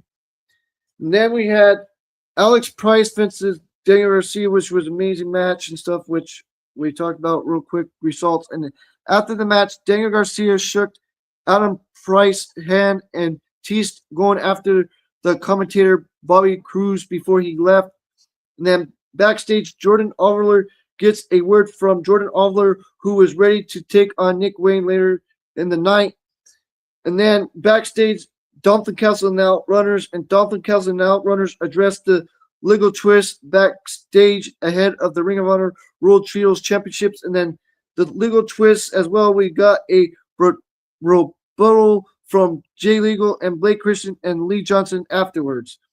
Then we had a backstage of Deonna Purrazzo. Deonna Purrazzo told Steph Del Lanter to count her punches as she forced to do this the pure way and stuff. And then we had a video of Deonna Purrazzo and Steph Del Lanter. A video aired hyped up the Ring of Honor Women's Pure Championship match between Steph Del Lanter and Deonna Purrazzo at Death Before Dishonor and stuff. And then we had a video of Nigel McGuinness gets a clip from, Dynamite, where he found out that Nigel McGuinness will no longer be able to complete the Ring of Honor Pure Championship match against Leo Marnati, which leads to this bonus match. However, Nigel McGuinness Continental Cup run will continue. Then we had Nick Wayne, and Nick Wayne was seen backstage talking about his past ascents with Jordan Oliver and how he's ended up being the biggest star to the two and their East-West oppressed team. And Nick Wayne then talks about his upcoming Ring of Honor World title match against Bandito at Death Before Dishonor. And that's what happened on the show. And yeah, guys, really good stuff. The go home show to Death Before Dishonor. I gave this show a 9 out of 10. 9 out of 10.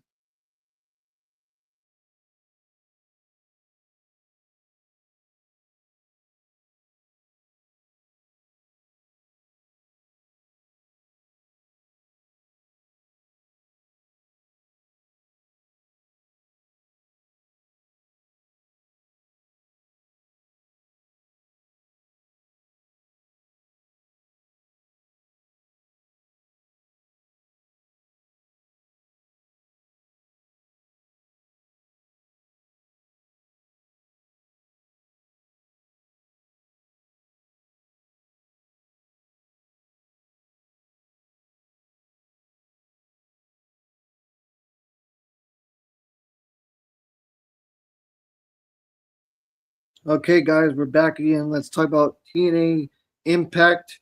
So from August 20th, we had Mustafa Ali to start the show and announces there's a state of emergency after Jason Hutch was named the new TNA International Champion, and Ali calls himself the man of so again the man of Justin's house, and Phil Hutch stabs him in the back and demands loyalty from John Skyler and announces that Skyler will take on Jason Hutch later in the night to prove his loyalty.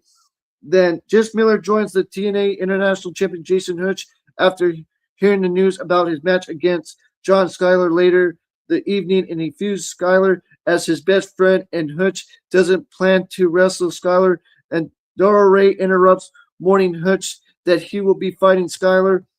And then we had Rick Swan fences Mr. Elegance, which was a decent match, guys. Loved it. Really good stuff. And Rick Swan won with a roll up, and that's how he won, with a roll up. And then, I'm saying again, like I said again, Rick Swan countered with doing a roll up onto Mr. Elegance, and that's what happened. And then the Righteous are seen with their eyes on BTE after Rick Swan's victory. Then we had Jenna Stones fences Heather by Elegance, which was amazing work between both women. But Heather by Elegance fell short, and Jenna Stones picked up the victory with a cutter, and that's how she won. Then we had Alana Black in the TNA Knockouts World Women's Champion Saya Brookside come face to face before the TNA Knockouts World Champion at Lockdown, and Brookside calls out Alana Black's stunt last week, and Alana is ready for their match at Lockdown, and Brookside is confident she is the greatest TNA Knockouts World Champion and will walk away the TNA Knockouts World Champion. Then the Elegance brand are backstage about their loss later in the night, and the personal consensus gives them a pro talk and appears they're going to reclaim the TNA Knockouts World Tag Team titles at Lockdown. Then we had Giovanni Vinci versus Brian Myers, a legal Lockdown advantage, which was pretty good, guys. And this match was really good, I'm telling you. Back and forth with Giovanni Vinci and him. But Brian Myers picked up the victory, and Giovanni Vinci did great work. He really did, but he lost. But Brian Myers won with the roster cut, and that's how Brian Myers picked up the victory.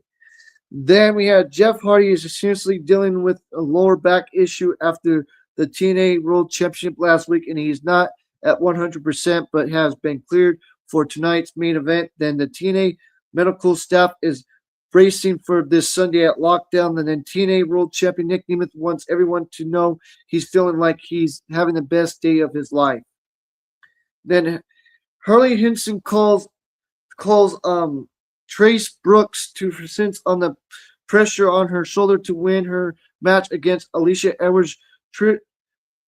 Tracy Brooks is towards Hinson, and Hinson is ready to beat Alicia.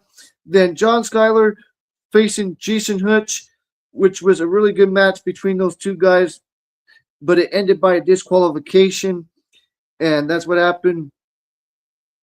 So that's what happened with that, guys, with the match, because he flied Skylar to the ring and then ordered for since rush and then since to the ring before Special Agent Zero takes out, Jason Hutch and stuff right there, guys.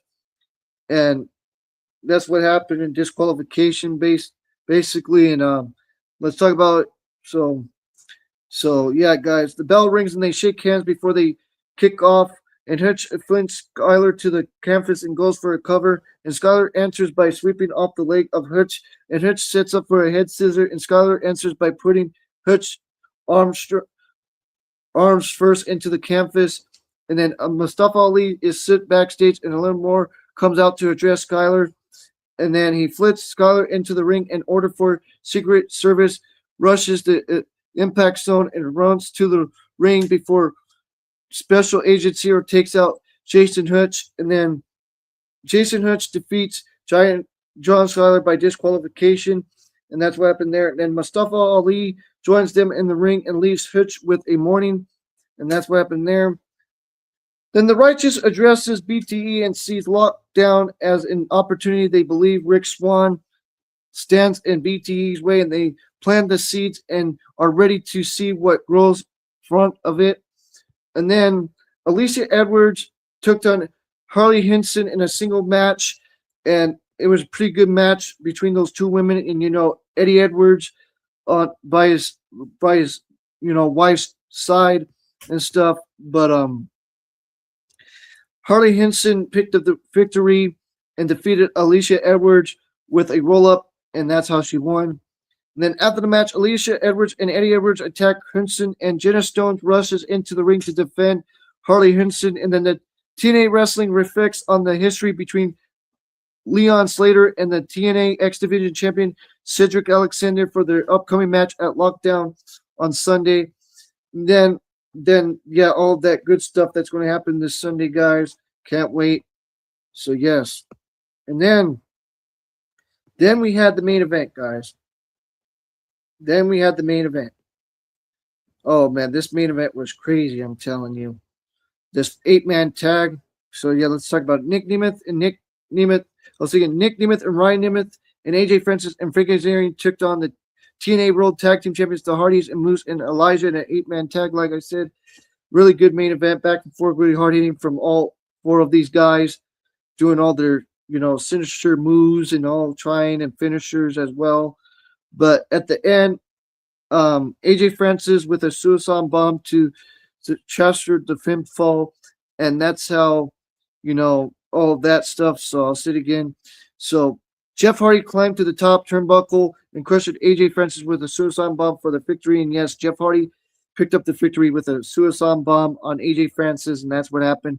And that's how the Hardys and Moose and Elijah defeated Nick Nemeth and Ryan Nemeth and AJ Francis and Vic Kazarian in an 8-man tag. Then the TNA X Division champion Cedric Alexander is found unconscious backstage, and that's what happened. And that's what ended the show. And the go home show to this for Sunday, I thought this was a 7 out of 10 show in my opinion. Loved it. It was decent. It wasn't great, but I liked it. It was a good show.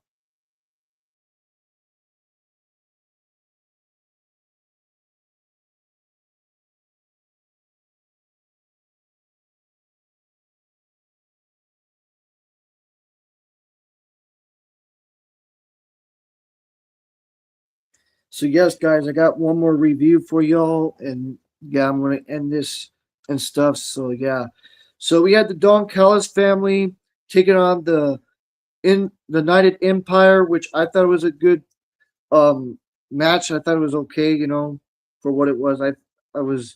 I still enjoyed it, even though it was okay to me. It was okay, but I still enjoyed it. Even though it was okay to opener, and I still enjoyed it.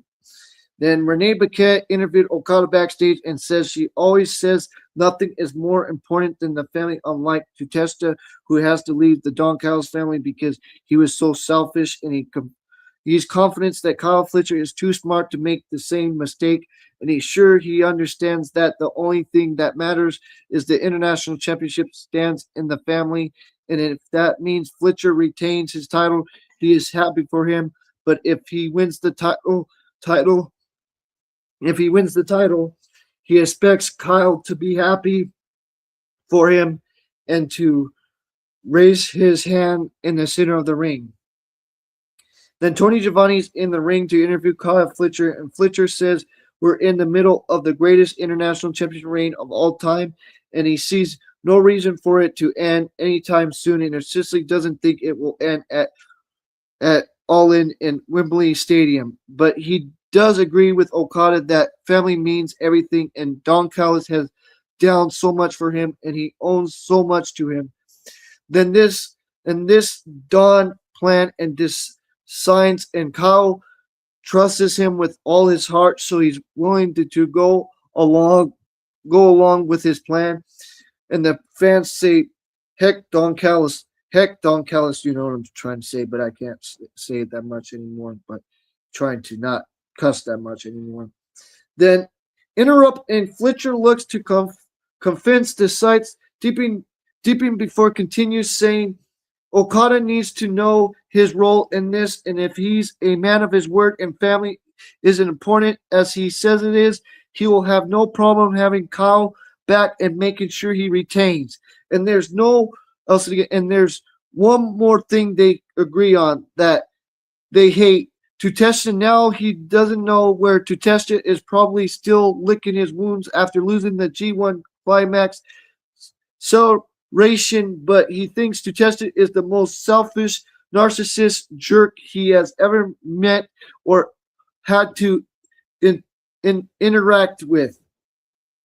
And then Tutesta enters and stuff, and then the Alpha Tutesta marches to the ring as Tony Giovanni hightails it out there, and he and the Protostar and load on each other, half and half suplex, but Tutesta in the ropes, and he's ready for the charge, and he hits the Blue Thunder driver on Kyle Fletcher and charges in Kyle Fletcher, and Tutesta floats over, and Kyle Fletcher counters, and the Alpha Tutesta puts him into the turnbuckle and hits a poison Frankensteiner onto the rebound power drive knee, and that's what happened right there. And then Tutesta puts him into his feet and hooks him raging fire, and Tutesta grabs the international championship and holds it high as Kyle Fletcher rips in pain on the mat.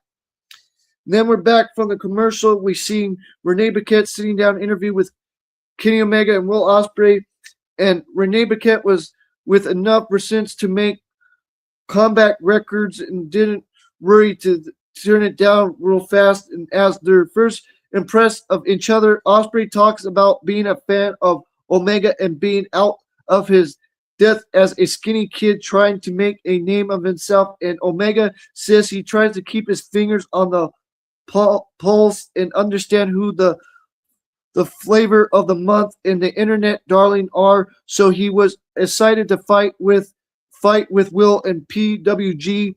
Was he blown away? And not at that time he could see the potential. Renee fast forward 17 years to Japan, New Japan, and Wrestle Kingdom 17, and Omega said Ospreay was a seriously different athlete, gone from being a skinny kid to being the face of New Japan, essentially filling Kenny Omega's shoes in his absence as the big Gunson, and so people. But it wasn't ready.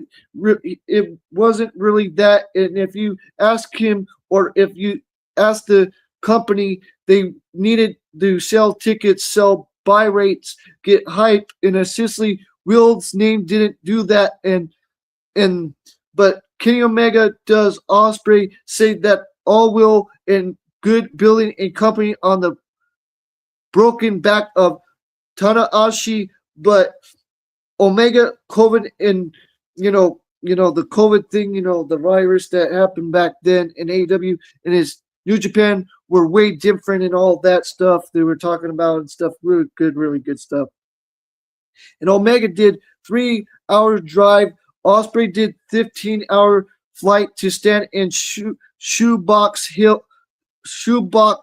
Motel and performs to the people and enforced silence, and Omega could never handle that, and Omega was fine playing to the roster as ringside. They were all marked for him, but in New Japan, half of the roster was driving and all their hands were struggled together, so didn't give him that audience bullcrap, because Will doesn't think Omega could have handled it, and Omega tells him not to act like this. Sicily was so special because they do not have fans in the building anyway, but if they did, they would have had been loud for him.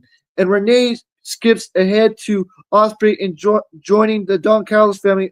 Okada talks about his time with Don Callis winning gold in AEW in Japan and TNA and AAA, then thought Don has his best interest in mind, but when he learned that they didn't, he thought he could be an essentially tell, but of course Will knows better than he does, and he just had to resent Don for their rematch at AEW.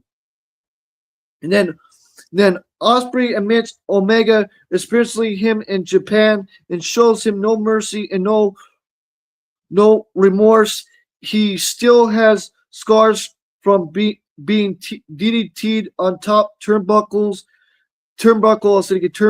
and Omega asked how that difference from disrespecting him in his own homeland, and Will says he deserves it, and Omega presses the point that Osprey admits it to keep it up at night and still thinking about it. Then he was also promised to climb Omega's mountain, but everyone says he didn't do it alone, so he didn't mean nothing. And Omega says it was pain, but Osprey admits that it means he can say here and now that he forgives him, and he doesn't hold it against him because he's hearing he couldn't have done it without Don. I'll say again, without Don, and the screwdriver is the music to his ears, and it feels more like they're 2-0 than 1-1. And Renee moves to the All-In match, and Omega Sicily, and Omega complains about everything, talking about it's about it, and says things changed and couldn't move, train or eat like he used to, but the chains forced him to be a better wrestler using his mind rather than his body, but he can. And Will says he's better for having broken his neck, and is he comfortable of his own skin with 3 surgically repaired disc in his neck? Does he feel confident after coming back from that and challenging Omega, who's better than ever at the top of the game, and that is Sicily a chip on his shoulder? And Osprey says, hearing how deep his word and about Omega giving up on his self-cut, and he couldn't help but think about it, and he told Omega how much he adores him, and he went home for 4 weeks, and he tells Omega to not give up on himself, and he went home for 4 weeks, but he said he could give himself that cut Omega ego and let a fire underneath him, and he is really that fragile. And Omega turns it around and says that Osprey with the fragile ego and cheers him on, thinking he was weak and broke so he could beat him at All In a match that would be easier than beating MJF.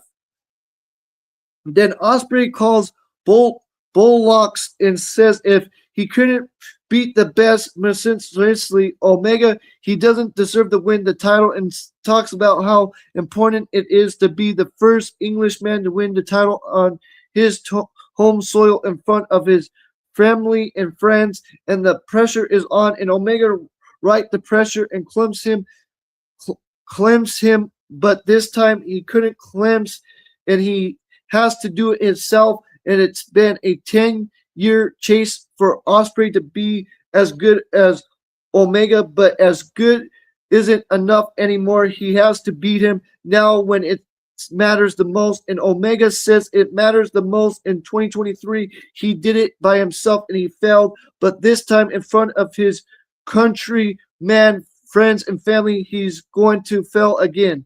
And except now his mother at home, Will starts up and gets in Kenny's face and tells him not to talk about his mom, and Kenny begs off and says he's just trying to say a lot is ready. I'll say again, says a lot is running on this match, and win or loss, or win, lose or draw, he still thinks Osprey is one of the best wrestlers in the world and brings the magic out of him. and no matter what, Omega knows Ospreay's mom will be proud of him, but the boys of his may, uh, but that boy of his might need a new role model. That was really good back and forth, those guys, man.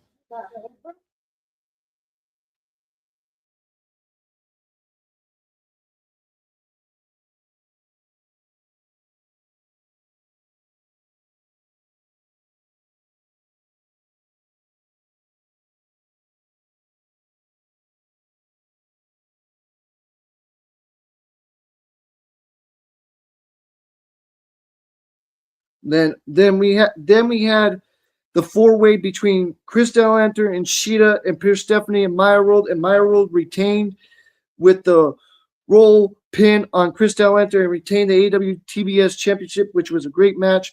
All the women did good. Pierce Stephanie tried to do a Razor's Edge on the match. Chris Delander tried to do the Saturday Night Fear, Wednesday Night Fear and stuff. Tried to do that as well, and Sheeta tried to do her running wizard kick, and all of that stuff. But at the end, Maya rolled pin Chris Delander and retained with the victory roll pin. Then the Brawling Birds cut a promo backstage and they say that they could talk about dreaming about the tag titles forever, but they just wanted to punch the Line Dominions in the face, and they're questioning how long they can stay so the demanding, and the Birds tell them to be as rough and tumble as they like because the receipt will always be harder. They welcome them to have a good time. Oh, lighty, be lighty, be lighty. Then, then we had Moxley versus Jay White. This was a great match. Those guys killed it, man. And I thought this was a great match, but they could have kept this for All In. They could have done this or Inchicero fetches Moxley. That's just my opinion, but what we're getting is probably Nigel fences Moxley. I don't mind that. I don't mind that either. Nigel fences Moxley. Good stuff. Good stuff. But anyways, John Moxley won with the referee stoppage with a sleeper hold, and Jay White did amazing in this match, back and forth. Both guys tore it up, man. But at the end, John Moxley won, and give it up to Jay White too, even though he lost, guys. So yeah. Then the post-match, White gets Rosalie to his feet, essentially on his throat, while Moxley and Maria Shafir linger, and Moxley paces in his head to the apron, and Jay White goes over to him, and the dogs attack Jay White from behind. Then Moxley puts his hand up like not my problem and leaves through the crowd, and Orange Cassidy and Kyle O'Reilly make the save and the brawl with the dogs, and then Gabe Kidd is back and lays them out. And then Roger Strong even ups the odds for the baby faces, but gets totally eliminated by Clark Connor and David Finlay once, and he got Kidd laid out, and then Brodito and Hangman Adam Page are here to make the save, and the dogs depressed. Then Hangman tells David Finlay that he has a strip boot and they are nice, and he calls him a dumb butt. He calls him a dumb butt and stuff. And then the demand and the legal twist come to the stage, and Ricochet tells everyone to hold their horses, and Hangman says that the trios champions and Ricochet can shut his pie hole up, and he gets to them in a moment and says there's no way they're going to miss Wembley. So if any of you out here fighting tonight, or who takes a break from wixing their partner's head long enough to watch Bulge, and then the crowd said ball. Then Hangman Adam Page lays out for a moment for them, and then Hangman Adam Page continues saying if anyone wants a shot at these titles, then meets them under the Wembley Stadium hurts at this before their championships will be waiting. Then we had Renee Paquette interviewed Maya Road backstage and stuff. Let's talk about that, guys. She says defending her title feels great, and she's not done yet. And she just beat three of the best women in AEW, and she's not stopping now. And Willow Nightingale rolls up and celebrates Willow. Once again, Willow Nightingale rolls up and celebrates Maya rolled on her win and says she's a woman of her world. And then she said Maya, and she gives her the first shot if she beats Tekla, and she can have that match on Saturday if she liked. And World accepts, and Willow Nightingale goes to call Mercedes Moné out, but Maya World tells her to slow down because it might be her that Moné has to fight at Wembley. Then we had John Cruz is in the ring, and his capitalized city as MGF personal Spanish commentator. And MGF sends him out there to remind us and Andrade Elo just how little he thinks of them, and he's going to do it in Spanish. So Andrade understands. Cruz pulls a scroll out of his pocket and senses it and cuts a promo from MGF on Andrade in Spanish, and he twists it to English to finish, and it says MGF says Andrade will never be the real world champion. And essentially, he has one more thing. Andrade isn't a real Latino man between the two of them. And he's more Latino, more of a man than most importantly, more way Camoso. I can't pronounce the word Caposo. I think that's how you say it. I don't know if I'm saying it right, but yeah. You guys probably understand what I'm saying. And if Andrade Elo was here in Baltimore, he'd be challenging him to a match and kick his colo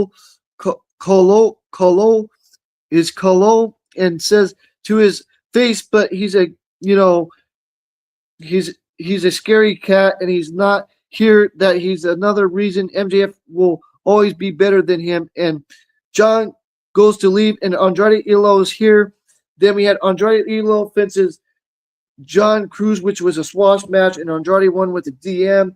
Then the post-match, Andrade Elo cuts a promo on MJF in Spanish and tells him to come out here right now. And then MJF's music plays, and he appears on the Titantron from a hot tub, and he snuffs at Andrade and thinking he was there in Baltimore with the poor, but it's not. It's risen up in the sunshine in Long Island. He's here because unlike Andrade Elo, he's a big Hebrew and he has big influence. So he asked the tribal team if Andrade had a flight, and they said he did. And so Sicily out and decide to just soak his seriously Long Island sun. Then the next time Andrew sees him, he's going to be looking at the lights at Wembley Stadium, and he is self to blame. And then at frustration, Andrade Elo picks John Cruz up and hits the DM on him again before grabbing the mic to ask, "How do you know?"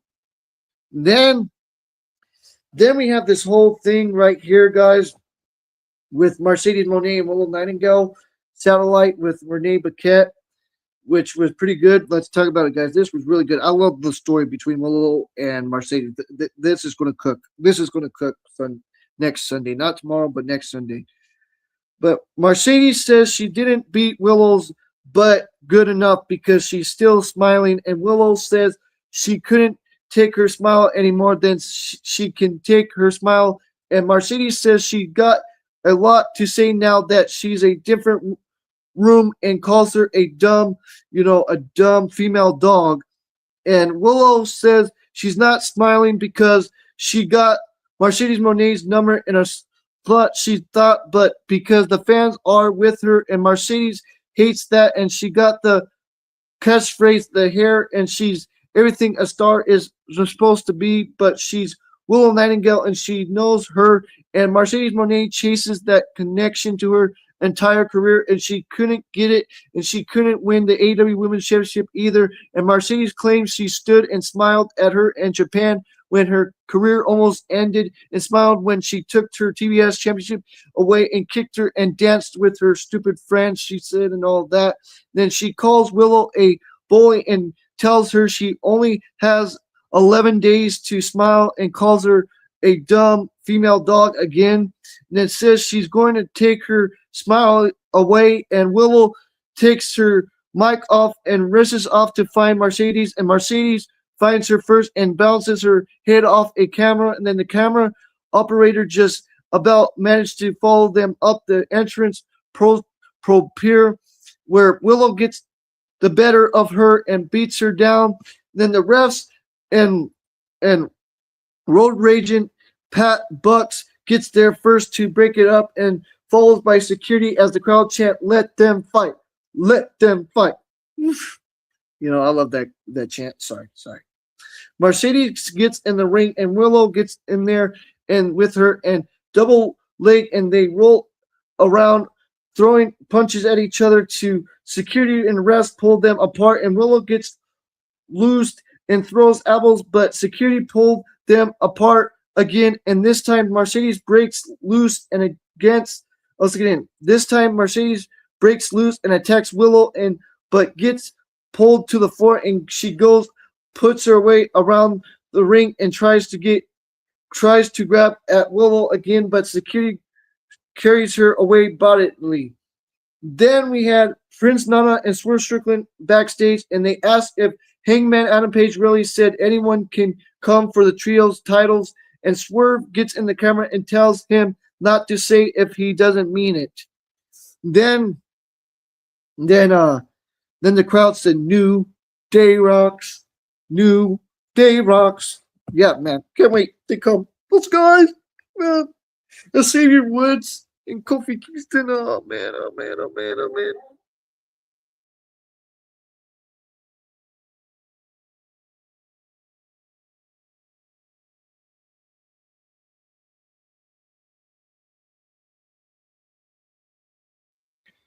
Then we had this match with Inchicero and Nigel McGuinness. They cooked, man. They cooked out there. I'm telling you, back and forth, hard hitting stuff, back and forth, really good technical wrestling. So yeah, Inchicero, give it up to Inchicero, even though he lost this match. I wanted him to win. But yeah, still an amazing match between both guys. And Nigel McGuinness picked up the win with the referee stoppage with a choke, and that's how he won, with a choke. And yep. And then the post match, ringside, Dr. Crimson is right there to help Nigel to the back. Then we get a video package hyping up Darby fences Kevin for the AWTNT Championship by way of Darby talking about how Sting thought of him and he doesn't have to change to make it to the top. But Kevin Knight has changed so much, and Tony Giovanni's in the ring to interview Kevin Knight, and Kevin Knight shoves him before he can ask a whole question and grab the mic, and saying all these questions make him uncomfortable and telling him to scrap. And everybody for months been questioning the Jet, but tonight he's got answers, especially for Darby, who has an old, outdated version of who he is, and he's not a young boy anymore, and he's a grown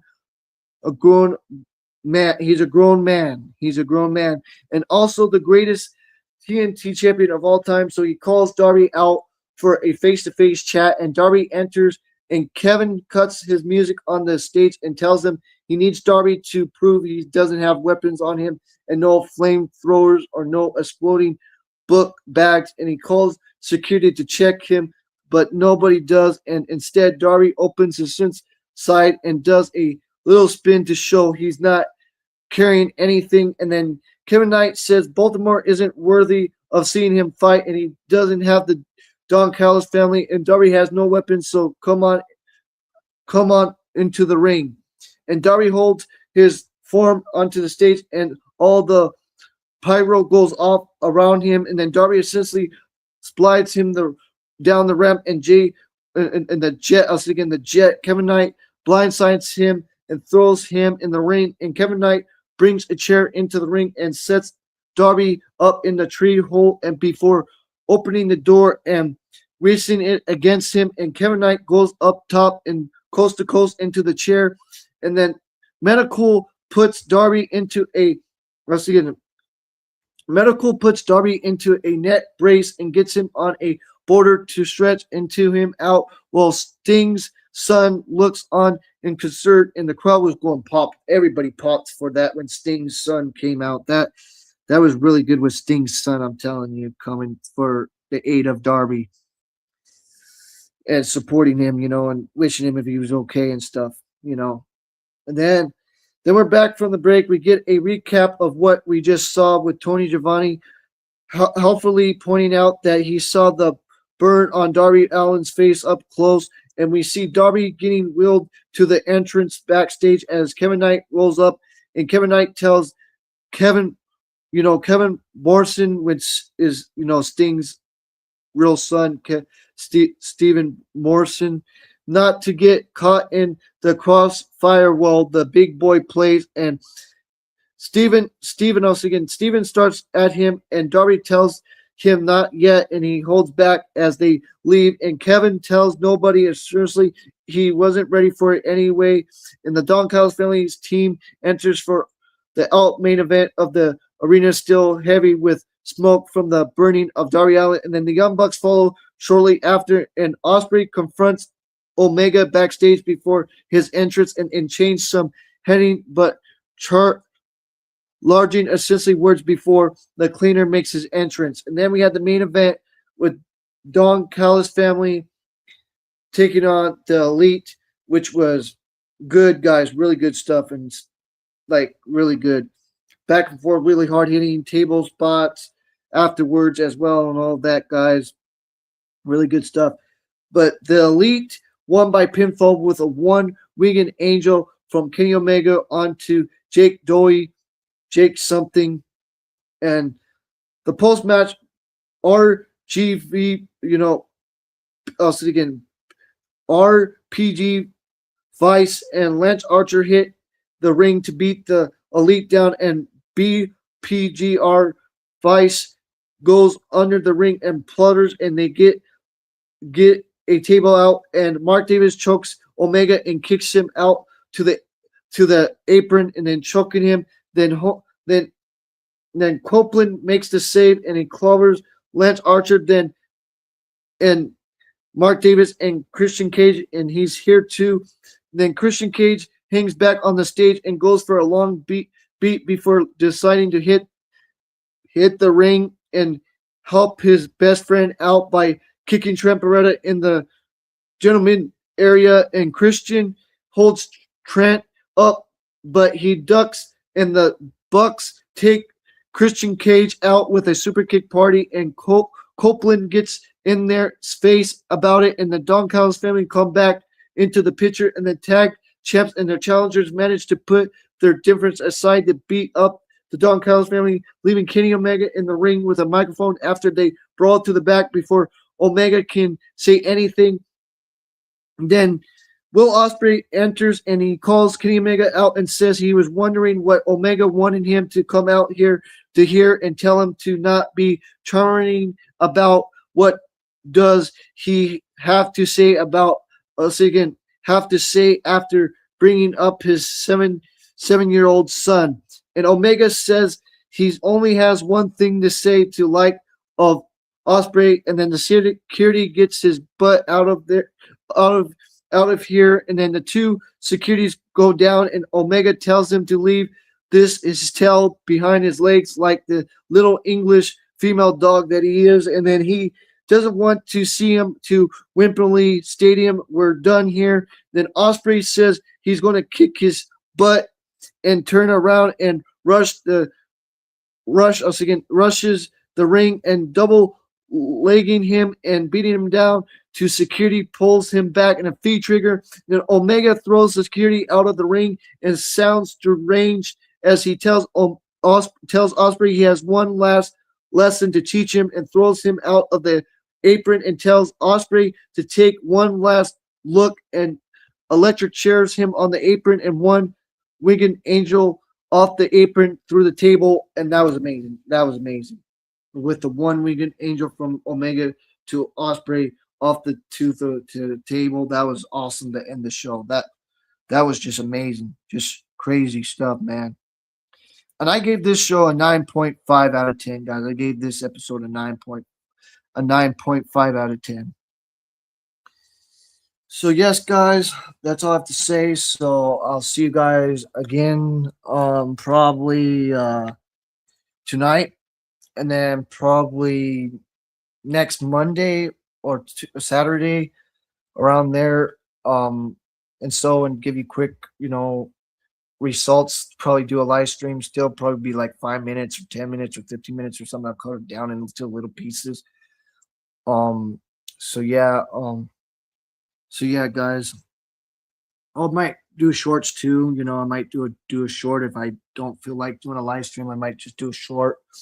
But for the time being, like when I get out of where I'm at right now and getting where I'm going to, you know, um. So yeah, like I said right there, till I get where I need to go, I might just do the videos shortly and give you like a part 1, part 2, part 3, part 4, part 5, part 6, part 7, part 8, part 9, part 10. So yeah, guys, that's all I have to say. So I appreciate everybody. Love everybody. Hope that they have a good night and stuff. And I'll be back probably later on tonight again to do, the Ring of Honor Death Before Dishonor review. And that's really it. So yes, guys, peace out and take care and much love, and I'll show my face. So don't forget to like the video, subscribe to the channel, hit those notification bells. I'll say it again. Don't forget to like the video, subscribe to the channel, hit those notification bells as always, guys. And peace out and take care and much love and much love. Good stuff and good stuff and good stuff and good stuff. Peace out and take care, guys. Peace out and take care.